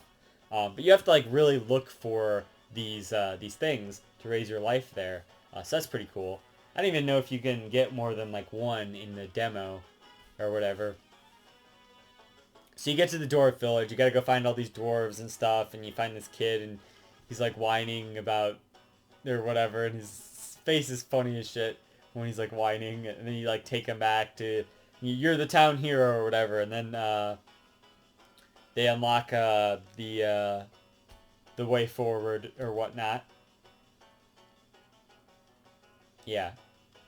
So sorry. And then yeah, so then you get to the mushroom forest, then you do all that stuff, and then you go to the stormy area. By this point, the dwarf elder has given you your first pig bag. Now the pig bags are these things that you need in order to open up the boss gates. Like there's these gates all throughout the world, and they're kind of well hidden too. There's a lot of well hidden stuff in this game, but those are kind of mandatory. You actually have to do these to finish the game. But once you get a pig bag, the gate will open up wherever that pig bag is. And it's not always... It's usually not in the area that is afflicted by that pig. So each of the boss pigs like are the ones who cursed a certain area. So like for instance, I'm pretty sure the lava cave pig is in the haunted mansion there. So when you defeat that, then the flames go away from the lava cave, so you can go through the lava cave or whatnot. That's like one of the more basic examples, because that's like the first one you do is the lava cave one, so you can go through there. But as soon as, like, the other one that I usually get out of the way, kind of like right away, is the haunted mansion one. And as soon as you do that, you realize, like, oh my god, like, I'm actually going to be affecting the world this whole time. And it's going to be really cool, because I'm going to see my progression of the world changing back to normal because of what I've done. And that's one of those kind of like, wow kind of moments, like, oh shit, like, you know, this place this is totally different. You know, like, it's not haunted, it's not raining anymore, like, it's fucking sunshiny and beautiful, and like, look at this place, it's so much better. It's not even cursed anymore, you know, it's good, it's cool, it's nice that they do that. So yeah, you know, and then from there you go to the Stormy Mountain, and the Stormy Mountain leads you to the Bacchus village, and that'll lead you to the Haunted Mansion, etc, etc, etc. I've already kind of gone through that.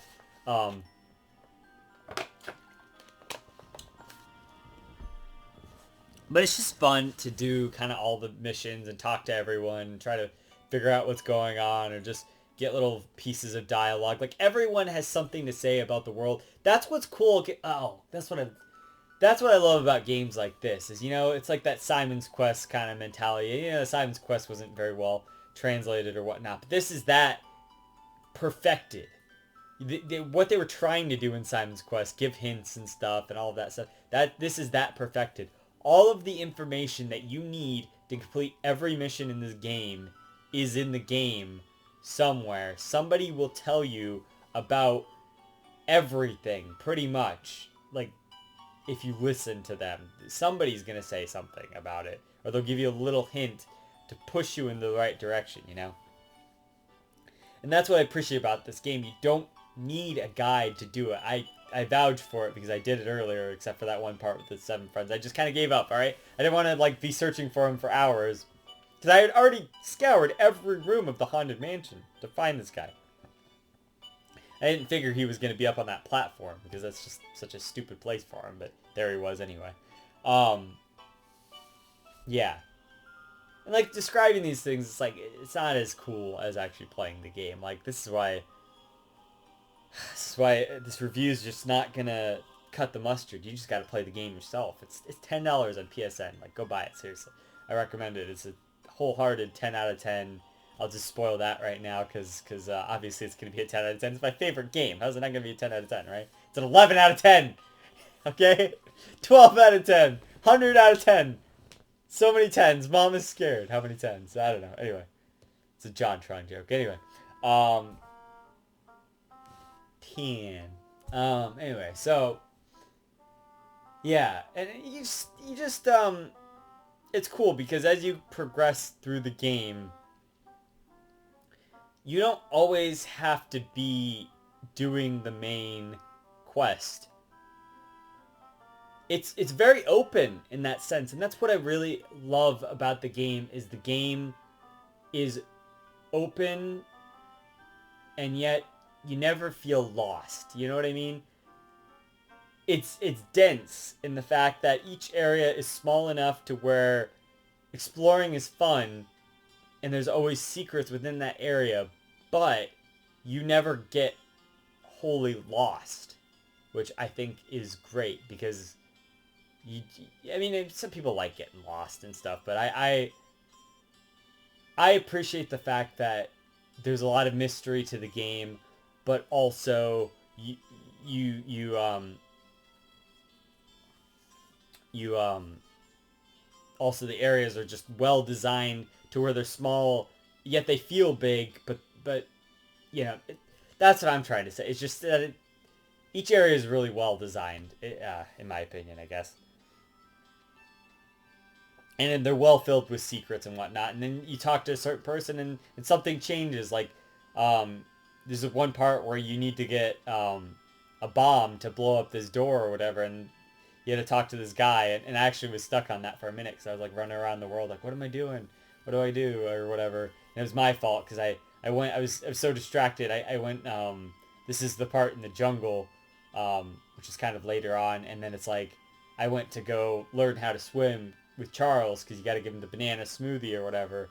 Oh, by the way, Charles is a monkey that you meet like at the very beginning of the game. He's in this tree and he's like, I'm hungry, bitch. Give me bananas. He doesn't say that, but then when you go to the old pond, the guy gives you bananas and then you find out that you can't swim, which is funny because it comes full circle because Charles isn't even related to that guy who gives you the bananas, but then it's like, you give Charles bananas again later, and then he teaches you how to swim. It like fucking full circle. It's great. It's great. It's cool. It's very good. So yeah, but when you initially meet Charles, he gives you this thing called the Animal Dash when you give him the bananas, and then when you hold square, you just like fucking go. This is like your Super Metroid dash thingy, that Super Dash and Super Metroid. It's like that, and it's just so helpful to the game, like this running, and it gives the game such a great pace. And you can walk and stuff too, but like just that running is so impactful to the gameplay. It just makes everything so much faster. And I've seen a guy like who can speedrun this game in like 52 minutes. Like, it's crazy. I think the guy who's like 100%ed it does it in like 2 hours or something. And I'm like, my personal best is what I did this time, which was like 6 hours, but I didn't use a guide or do it the most efficient way or anything. Last time mine was like 7:45 or something, so I've cut down an hour and 45 minutes. That's pretty good. And you gotta remember, I play this game very sparingly. Last time I played it was like 2 or so years ago, trying to play it with a friend. I didn't play it with him. He played his own copy, but we played it through together just so I could kind of keep up with like what he was doing and whatnot. And we basically talk about it as we were playing it together, kind of thing, which is pretty cool. So yeah, but what was I talking about? Fuck. But yeah, so you give him the Animal Dash, and then you meet him later, and you like give him his pants, and they fall off on the stormy mountain. So then this guy in the lava cave has him, so you give him that, and then he gives you the parasol, which is a really useful item because it like helps your fall descend like much slower, so you have like a lot more time to get onto a platform, especially like at the stormy cave and stuff. I used to think the parasol was like really dumb as a kid, but that's why the game was so hard for me as a kid, especially the lava caves, because I didn't fucking have the parasol equipped, which I was a dumbass back then or whatever. So because the parasol is really useful, except when you're fighting bosses. That's like the one time I take it off because generally you have to like fall faster, or like when I was fighting the jellyfish things on the back of the mushroom forest, because like you have to like really do it fast to get them to like slam together so you can get that mission done. So yeah, and then it's just so many like little secrets like that just in the game. Like, of course I've done everything now and I figured out like most of the secrets and whatnot, and it doesn't really diminish the magic for me, but it certainly was more magical when I was like doing 100% and like trying to figure out every little nook and cranny of the game. But like the fun of it for me is like I just play it every few years to kind of, like I'll still remember kind of what to do, but I'll never have like a full memory of like, okay, I got to do this. It's like I'll be thinking about every little piece. Like earlier I missed a door for an evil pig. I was trying to think because like I know that there's 7 of them and I know where the last one is. It's in the underground maze. So I'm like, all right, that's not going to be affecting me. But I'm like, okay, certainly there's one more somewhere, and I couldn't figure it out for the life of me. And then there's these fortune tellers that tell you kind of where you're supposed to be. And I'm sitting there thinking about what the second fortune teller said, who gives you the second half of clues about like which one is which or whatever for the pig doors. And I'm like, all right, I already know what that means. That means, and then there was one that was like something about time or like something to that effect, something about time. And I'm thinking, time. What does that mean? Like, how does that?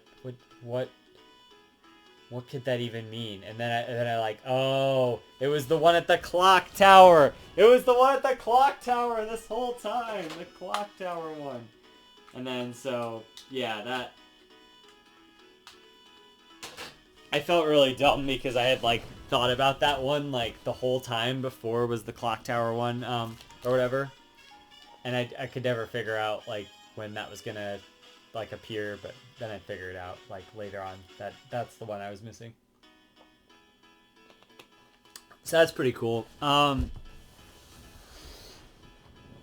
yeah, like the doors to the evil pig layers are sometimes like really well hidden, so it's neat. There's a lot of secrets, a lot of variety, a lot of cool stuff going on. Tons and tons of items. What I was getting at earlier was with the quests, a lot of times you'll just get items like everywhere.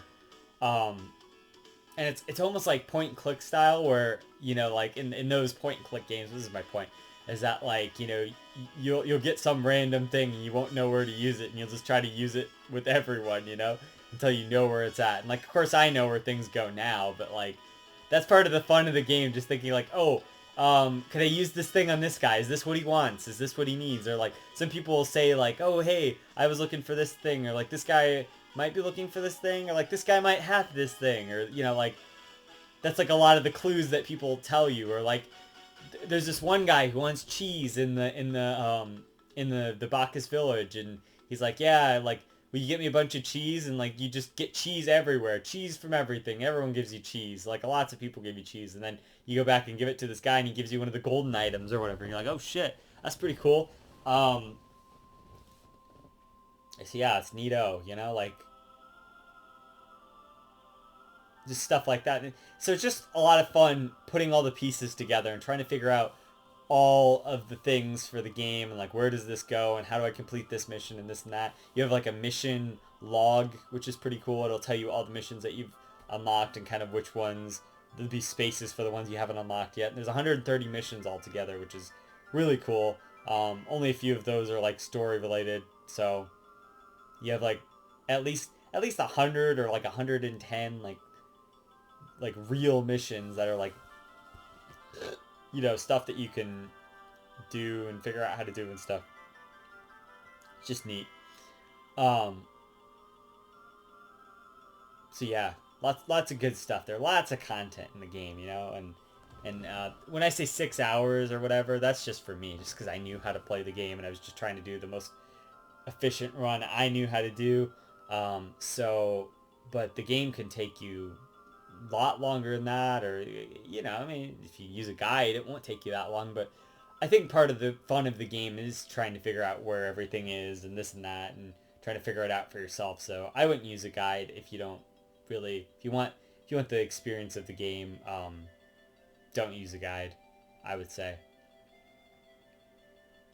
But there's just all sorts of stuff. Like there's this thing, like you knock into the side of this thing at the very beginning of the game in the mushroom, not in the mushroom forest, before the mushroom forest, in the dwarf forest, you knock into the side of this like wood thing, and it's like this metal thing's there, and you're like, the mission's called "What is this?" And then like really late into the game, when you like start up the clock tower again or whatever,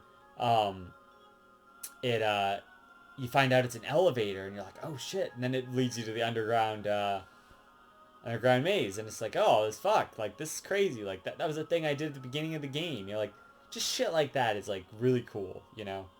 um and I highly recommend, you know, playing it just to experience stuff like that, you know, the joy of finding little things like that, and like, oh hey, cool, look at this thing that uh I didn't know what it was halfway earlier in the game or whatever. So yeah, I don't want to spoil all the little things for you, but it's just so many really awesome things.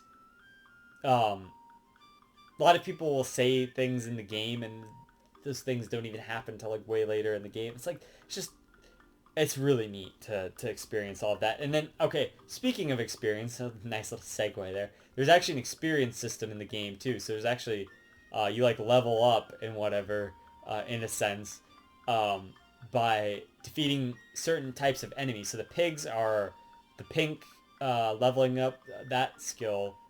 There's 10 levels of each. And you have like an overall level or something. I don't know how that works, but like, when you save your game, it tells you your level, which, so I don't know if that has to do with the pigs or whatever, but there's pink and blue and green, and then there's jewels for each of these. So when you max those out, you get these jewels, and those give you like power ups. Like the red one, like makes you, puts you on fire or whatever, and then like um the blue one does a certain, I don't remember what the blue and the green ones do. And then there's also this state, I think, that you get with the psychic fish or whatever. I'm pretty sure that's what the psychic fish does anyway. I don't really remember, but that's what you get for getting all the golden items. You go back and give them to the 10,000-year-old man. He gives you this fish, and so, but it puts you to this state, I think, where you're just like perpetually running, like the gray Tomba thing that you can get like earlier in the game. I'm pretty sure. I forgot to talk about pants. It sounds random. Sounds random, right? There's certain power-ups in this game where you have different pants. So like he starts with the green pants, but you can get these purple pants, which are like jumping pants. There's the dashing pants, which are red, I think. There's the gray white pants or whatever. All sorts of pants that do different. You get certain different like faster running or jumping off of them and stuff. It's pretty cool. So that's neato. Um, yeah, other than that, it's just a bunch of disposable items. Is that the word I was looking for earlier? Disposable, maybe? Items that, you know, you can use for one-time uses. There's like items that'll like restore your health and that kind of stuff. There's like lunch boxes for that, and yeah, all sorts of stuff like that. Oh, it's cool. Okay, so I talked about Baron like briefly. So you save this dog or whatever like near the beginning of the game, and you keep bringing back stuff for him at the village there because he's got to like heal up or whatever. And then he like grows up, and then you get to take him with you finally after you do all of these like quests to like, you get all this stuff for him, and like way later in the game you get to take him with you, and then you can just fly anywhere, and you don't have to use charity wings anymore, and you just fly to any point that you've read the sign for. It's really cool, and so the world is your oyster kind of thing. It's awesome. And Baron's like, you know, the coolest dog or whatever. It's fucking great. So yeah, I'm trying to think. And there's just all sorts of like little mini game sort of things, like the motocross thing where you like jump on this thing, and then you like try to race for the best times and stuff, and it's neato, and just stuff like that. It's just all sorts of crazy awesome stuff in this game. Um, and if you play the game, doing 100% is definitely recommended, because getting all the little content out of it is a lot of fun. You know, there's just so many cool things. The second game really takes it up a notch in terms of like, there's so many more missions, and a lot of them are just a bunch of bullshit. But like there's not any mission in this game that's like particularly the worst in terms of that. I guess I want to talk about the gameplay really quick. Give me a second. Here it is. Now, I myself am a seasoned player of this game, so I kind of know what to expect. But some of the enemies are a little relentless sometimes, especially those fucking flower guys in the mushroom forest there. So you might die some amount of times, but if you save, you know, you shouldn't have that much of a problem. It's a game where you're going to have to try some stuff again and again and again. Just kind of get good, you know? So it is what it is, and that's fine. But just know that going in, it is old school, side-scrolling sort of fun. I guess I didn't really talk about the 2D, 2.5D elements, which are like, so there's like a front area to a lot of levels, and there's like a back area to a lot of levels, and you can kind of go between them, sort of like Wario Land. Oh, the Virtual Boy. Virtual Boy there. Tomba game on Virtual Boy, that would have been pretty cool. But yeah, like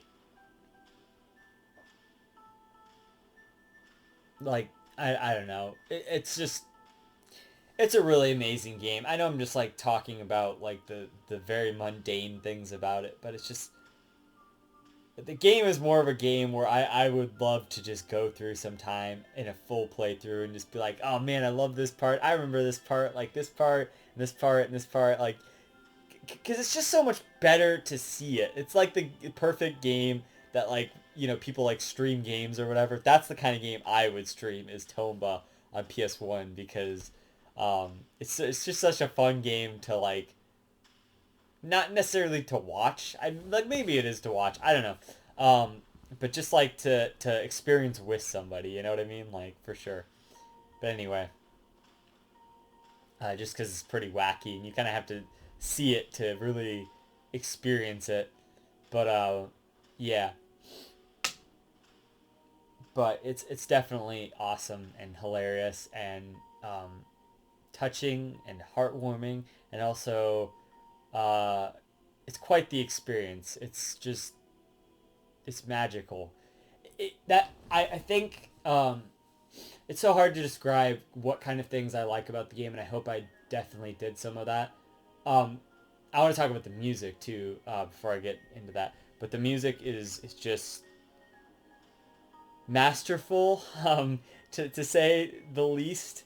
It's wacky and eccentric and beautiful at sometimes, and like, this is, listen to this. It's like mysterious and like adventurous and just, oh my god, like what game has this kind of fucking music? Like, this embodies mystery here, and this is the underground maze music, and it's just like, you really feel this, you know, like, it's so unique. That is definitely the word to describe the game, is unique, and that's what I love about it. There is no game like this at all, and that's why I respect the fuck out of this game. It's just,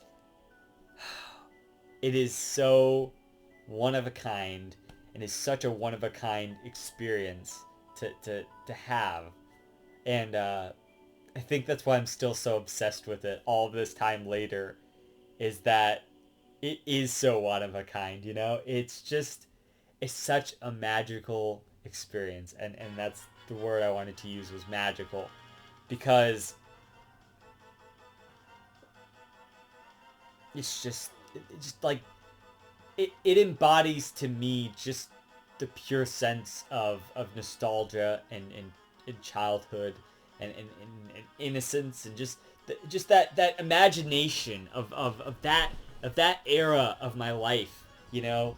Oh hey, these are the bubble things. This is what I was talking about earlier. I didn't even realize it was on my shirt. That's why I'm getting all excited. Yeah, this is what, like, those bubble things look like. Anyway, that's what it really embodies for me, is that sort of wonder and awe, and that level of creativity, is on display here, which I really respect, because that kind of imagination is what the creative mind really tries to tap into. And this is the kind of game that Tomba is actually based on a thing here. Fuck, I gotta look this up. I don't. It's like a Kirawari or something. What was it? I know I have it on my thing here, the Wikipedia page for it.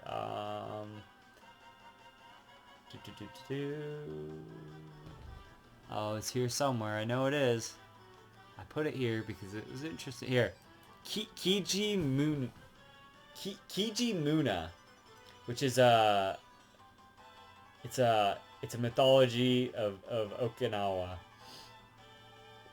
This is a Japanese thing. They're said to look around 3 or 4 years old and have red hair. That makes sense. They're wood spirits. They live in trees. Body yada yada yada. Anyway, this is kind of the thing that Tomba's based on, and I feel like a lot of the things in this game are very Japanese, and they're kind of based on myths that I have no clue about. But that's what's fun about the game, is that even if these are myths from Japan or something, even if this is just like the most Japan game ever, which it probably is, those things just feel magical to me because I have no clue about them. It just feels really creative, and that the creativity on display just is really cool to me. And just the creativity of the missions and the ideas of these things that you're doing, and the idea that you can like use this thing on this thing and then toss two enemies together and it does a thing. It's like, whoa, hey, cool. Who would ever figure that out without like somebody telling you about it? And they do in the game. They have things like that tell you in the game, like, hey, try this. And it's like, oh, neat. Like, that works. Like, So, and the bosses are all ridiculously easy too, by the way. Sometimes. Like, some of them are kind of tricky, but all you have to do is throw them into a pig bag once, and so it's kind of random too at the time. I just want to mention that because we're coming to the end of the soundtrack here, as we're coming to the end of the review. I don't know if this is what I expected my Tomba review to be. I hope it was good enough, because, at least for me anyway, because this is a really, really, really important game to me, and it just means so much to me, because I feel like it's the perfect game, and I know a lot of people don't feel that way, but to me it is. To me it's the perfect game, because I can just play it, and I'm put back in that moment, that time. I feel a lot of that nostalgia, but also I just like playing it. I like the pure fun of just going through it and just putting all the pieces together, doing this mission, and I'm like, oh yeah, I gotta do this mission, oh, I have that item, I can do this mission now, just doing all of that is really fun to me. It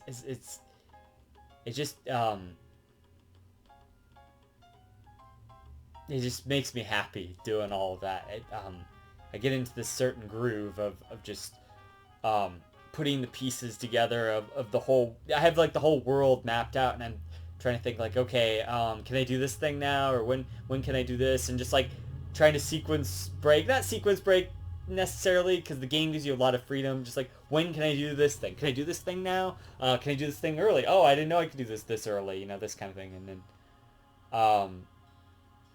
or like, maybe I should do this thing now. It's just the freedom on display is great.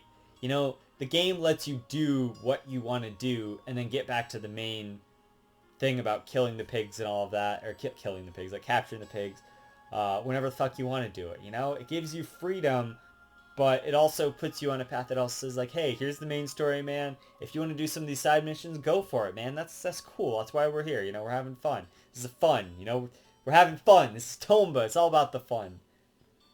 So, yeah. So yeah, and the gameplay just feels really good to me. I think it's like, I mean, it's not like perfect, but to me it is, you know? Like, this is some of my favorite kind of gameplay, just like in general, is this sort of side-scrolling thing in this world, exploring this world. I like this world a lot more than I like a lot of, like, 3D worlds, and especially for platformers and whatever. Like, obviously it's my favorite platforming game, 2D-wise, but yeah.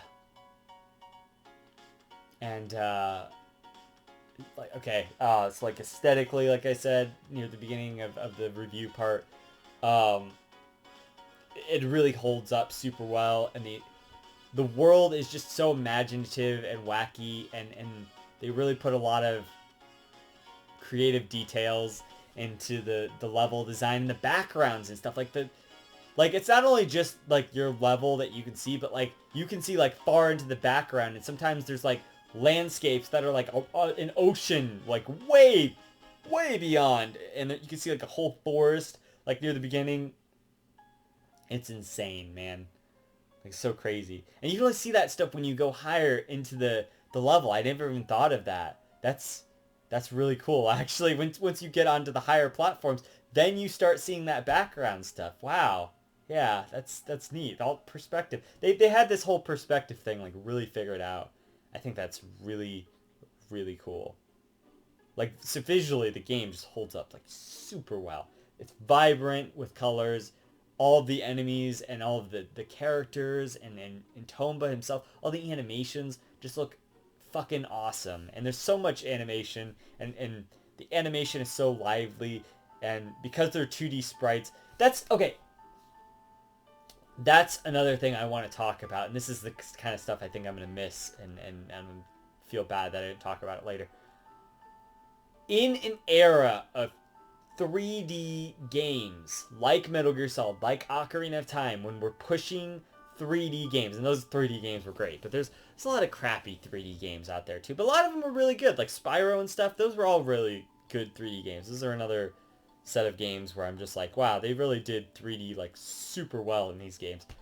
But in an era of it has to be 3D, what are you doing? You can't make a 2D platformer. It has to be 3D. I know there's Crash Bandicoot and stuff, but, like, it has to be 3D. It's like, even Crash Bandicoot was like 3D a lot of the time. You know, like, you're going behind Crash and stuff. Like, it's 3D. But in that era, a 2.5D platformer, long before the era of Shovel Knight and those kind of games when 2D was cool again, Tomba did this 2.5D thing back in the 90s, when the late 90s, when 2D games weren't cool anymore on a PS1 console. They weren't considered cutting edge anymore. But my point is, I feel like visually and gameplay wise, because this game is 2D, even soundtrack wise, because this game was 2D and it wasn't trying to push all these barriers or whatever, it still holds up a lot better than a lot of those 3D games aesthetically and gameplay wise and that kind of stuff. No, you know, of course, I think Ocarina of Time and Zelda, well, of course, Majora's Mask too. Metal Gear Solid are games that hold up. But there's a lot of 3D games from that era that don't hold up quite as well. Even like Banjo-Kazooie is great. It's a great game, but or like Conker's Bad Fur Day. Fuck if that game doesn't have some problems in its control department, right? But Tomba didn't struggle with that because it just took what was already perfected, the 2D games, and it really perfected that even further, you know? It's like maybe the most perfect 2D kind of game ever. Like a side-scroller kind of game. To me, anyway. And especially for its time, it was like the perfection of that genre. And even with Tomba 2, they went to more of a 3D thing, and it didn't really work out quite as well. And it's one of the reasons I'm not as big on Tomba 2 from Tomba 1. The side-scrolling... Oh my god, it just ended. Oh, okay. That's the guy who made the thing. Anyway, so... Yeah, so like in an era of 2D games... Or, I mean, sorry, 3D games, this 2D game is probably why it didn't sell as well, too. And it's just kind of an obscure thing, and it's very Japanesey, and that wasn't really a big thing at the time. Fuck it, I don't know. We'll just go back to the soundtrack. I don't have much more to say. So, in an era of that, this was a standout game for me because it was 2D, and I appreciate what they were doing and how well they were trying to perfect the 2D back then, because we didn't really get a resurgence of that for quite a long time, except on like handhelds and stuff. And even there, they were trying to do 3D and whatnot on the handhelds to not always great effects. So I appreciate that. I appreciate the game for standing out, trying to be different in that era where it was all about the 3D, you know? You know what would have been really cool? I was thinking about this. If this game was a Sega Saturn game, I don't know that they could have done it, because I don't know the Sega Saturn could have handled like every area in this game or whatever, but the Sega Saturn was built for 2D stuff, so if like this would have been like the masterpiece game of the Sega Saturn. That version would have been like a hidden gem. Like that would have been like the not that it's not already a hidden gem, but that would have been like one of the defining, like the greatest Saturn games. Because I know this game like Astral or whatever. I need to get to that as well. But yeah, so like it would have been like the magnum opus of the Saturn thing, but it came out on PlayStation. That's fine.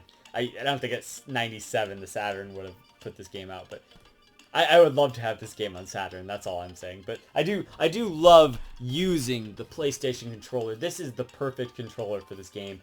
You use, you know, the D-pad and whatnot. You can use the analog. I believe that you can maybe do this. I'm not sure. I don't really do it because the D-pad works a lot better for a 2D game like this. I'm trying to think what if the shoulder buttons really do anything. I'm sure they do. I'm sorry, it's getting late now, so I'm just kind of like teetering off here. But you got like your menu, you know, like your stuff. Like this is to interact with stuff. What's cool? Oh, I need to talk about this. What's cool is when you press start, it gives you like your options. Like I think that's just pause, so it's like you can load a game and whatever. But when you press select, so typically when you press your menu, you can only look at your items and whatnot, and you can like sort your items and that kind of stuff. But when you press select, which is something I don't really do a lot, but you can there's a screen for your items, the events, your status, which will show you your level and your progression on all of the enemy levels, and your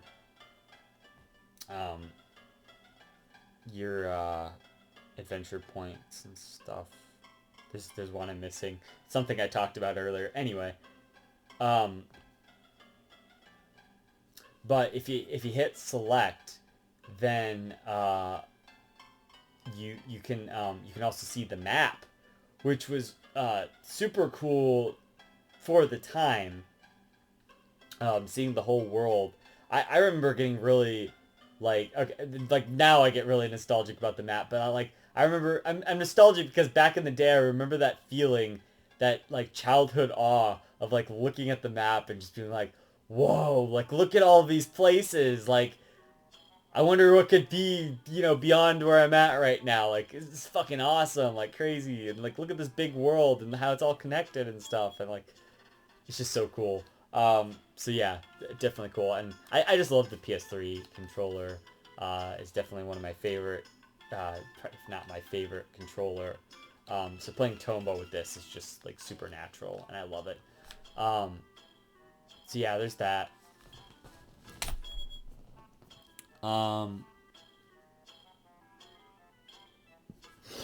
Yeah, but I just love this game.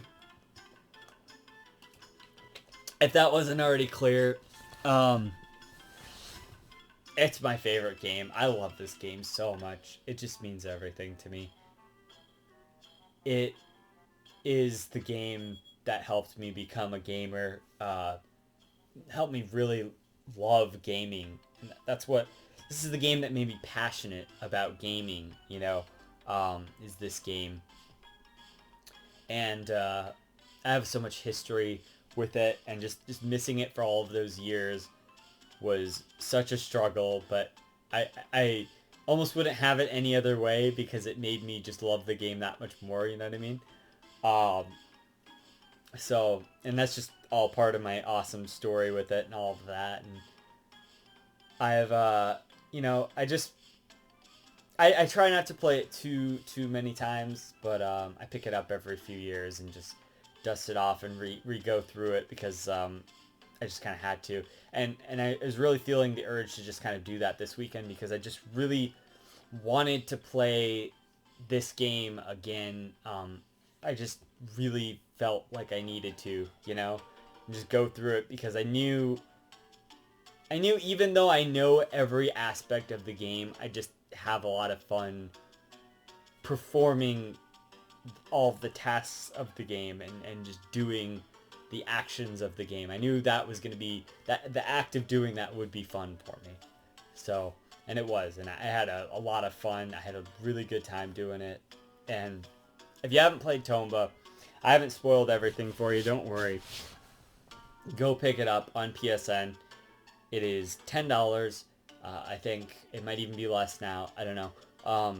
And if you end up enjoying it, you can get the sequel too. I'm gonna warn you that it's not as good. A lot of people like the sequel better. That's whatever. I think the sequel's a fine game, and it adds voice acting and stuff. So that's something. But the sequel's a fine game. I like the game a lot. I just always get to this one part, and then I just kind of stop or whatever. But it has a lot of really cool ideas too, and I'm not against the sequel. I really enjoy the sequel. I just don't like that it gets so much more praise than the original, because to me, the original is so much more special than the sequel. And I admit I'm probably really biased on that, but I just think it holds up a lot better, the original, than the sequel. And so that's the one I recommend. Don't play the sequel first. You want to play the sequel second, that's fine. I guess the one thing that I have to say here at the end, so I'm going to give it a 10 out of 10, obviously. I love Tomba. I love all of Tomba.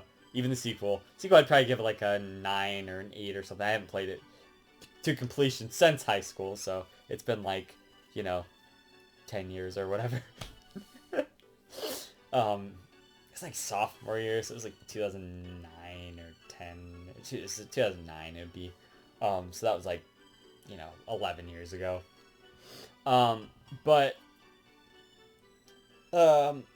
So yeah, obviously I'm gonna give it a 10. It's a masterpiece. It's my favorite game of all time. I love this game. I don't know how many times I said that in this video, but I know not everyone's gonna agree with that. Even if you play it and you're like, whatever, like who cares? It's not that great, like fucking not to call out the two dudes, but he's like, I don't remember which one is like I played it. It's like it's all right or whatever, and I'm just like, fucking, it's all right. It's awesome. It's the best game, man. Play it to completion. I was surprised you even played it, so I mean that's fine, but I just really love it. But anyway, what I was gonna say is that this is a dead franchise now, and I know we're a small fan base, but we are loyally dedicated to this shit. Just so fucking dedicated. The Tomba Club there and all that. And also, did you know there's a Tomba manga? Because I didn't know that, or manga, if you like. It was actually, I think, based on Tomba 2 or something. It was in like some Japanese magazine, and they're like translating it now on the Tomba Club there, which is really cool. So yeah, like that's fucking awesome. Like I don't know what to say about that. I just thought that was cool. I didn't know about that until like a week ago. But yeah, the game is just so inspiring. But anyway, point being, I know I made a fake video about a Tomba 3 back in the day, but that's just because, and a lot of people gave me a lot of shit about that. It wasn't the best video, but I know it's cringy, but it's funny to me because that's the kind of memes and bullshit that we were doing in 2016 or 17 or whenever the fuck I put out that video for April Fool's there. And I wanted to do more with it, but I just didn't have the time to like make it any better than it was. But I still find it hilarious. I know it's dumb and really stupid, and everyone, I mean, I'm kind of proud because I'm the only person with a Tomba 3 video on the internet. I'm just saying. That's like, yeah. So, like, I'm the sole Tomba 3 thing. Like, I never thought that would be a thing. Like, there's not any other Tomba 3 videos as far as I've seen. So, like, hey, man, like, I guess I contributed that to the Tomba history, like, being the only Tomba 3 video out there, the first one or whatever. So that's pretty neat. But my point is, of course I'd really love to see a third game, and I would really, really love to see it in the style. I know whatever game they're going to give me, I would play it, obviously. Tomba 3. If they're going to make me buy a PS5 for it or something, I would buy it. You know I would, because it's Tomba 3. It's the only game that would probably get me to do that, but it's just becoming less. Actually, it's not becoming less and less likely. I think that there's actually some hope that there might someday be another Tomba game, because I feel like Fujiwara is still kind of dedicated to it. He still really loves Tomba or whatever. I don't know, or likes Tomba or thinks Tomba's alright or something. I think he's still really proud of it. I mean, he has Whoopee Camp as a company again. Like, why would he do that? Why wouldn't he just start something new if it wasn't Tomba related? You know what I mean? Because, like, Whoopee Camp is only for Tomba because that's all they ever released. I mean, maybe he's just really attached to that company name, and I understand that, but that just says Tomba to me, you know? Like, I'm just saying, like, so, yeah. So, I don't know. Not all hope has been lost, but it's certainly been a dead franchise for a long time. But in the past, people have talked about stuff like this, and then the most obscure stuff has been brought back. So, I'm just begging whoever isn't listening, but maybe you're listening. I don't know. Fujiwara, if you're listening, sir. I don't know how you're listening to this because I don't know if you know English or not. But if you're listening to this and you know English, or you're having somebody translate this, please make Tomba 3. I want Tomba 3. Because Tomba 3 would mean a lot to me. There you go. I can make a rhyme anytime. On the dime. But, yeah. I don't know how good it would be. Maybe I don't need a Tomba 3, but it just seems like anybody who would make a Tomba 3 would have to be enough of a fan to make it good. You know what I mean? I don't think there's any way it can live up for me to the original Tomba game, but at the same token, I would still love to see it, I want to see what they would do with that. I'm interested. because Tomba 2 was good, and they still had a lot of the same feel and ideas for that. I feel like if they made a Tomba 3, they would probably take a lot of more elements from this than this, but hopefully they would take some elements from this, because there's a lot of things in this that didn't make it to this, which was a little bit disappointing because it was in like a new land and stuff, and a lot of the charm of the original, I would hope, is what they would take and put into a new game, or just remakes maybe, or just, you know, put out a Switch collection or something. I don't know. Like put out. Okay, here's the thing. Put out a Switch collection. Then take all the money that you did from that, that you get from that, and remake not remake. Take all the money you get from that, and then make a Tomba 3. Thank you. Bye. No, but anyway. So yeah, but I love Tomba. I'm done talking about it. I could talk about it for forever. But I've already rambled on long enough, and I don't even know how long this is, and it's probably really long, because I've been here a long time. But yeah, this is a game that just means so much to me. Let's go out on a high note. Let's hold on. Damn it. Damn it. Damn it. Damn it. Damn it. Nope. Yep.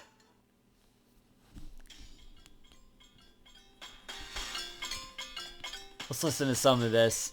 You know, fun fact about this. I was gonna make this the original JZNES theme song over the Pokemon bike theme by Simgret from Gen 5. That one just fit better because it didn't take as long to get into this, but I was gonna take the main part of this and make it that, and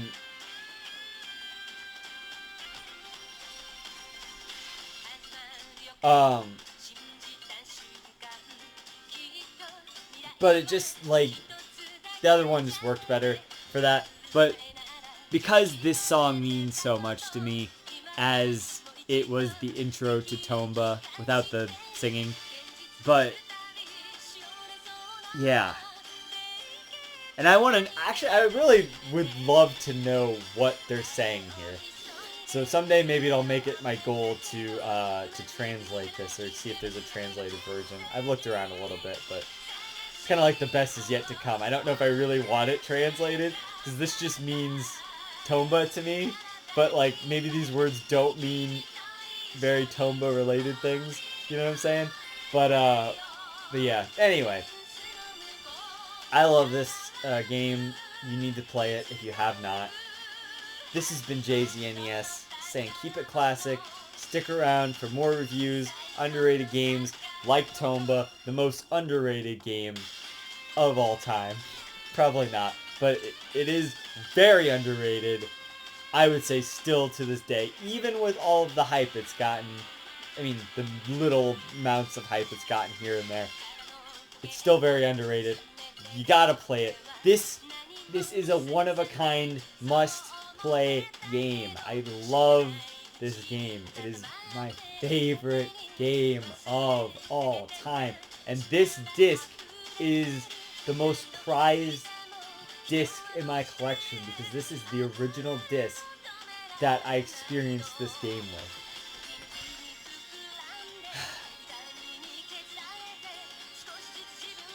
Nostalgia incarnate. I don't know what there's not words. There's not words to say how much this game means to me. I feel so connected to this game. It is so unique. It's so special. It means everything to me.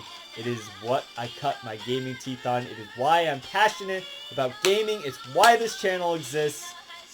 Fuck yes, Tomba. Fuck yeah. Tomba, fuck yeah, you know? Fuck yeah, Tomba. JZNES, keep it classic. Stick around for more reviews, underrated games, and I'll see you guys in the next one. JZ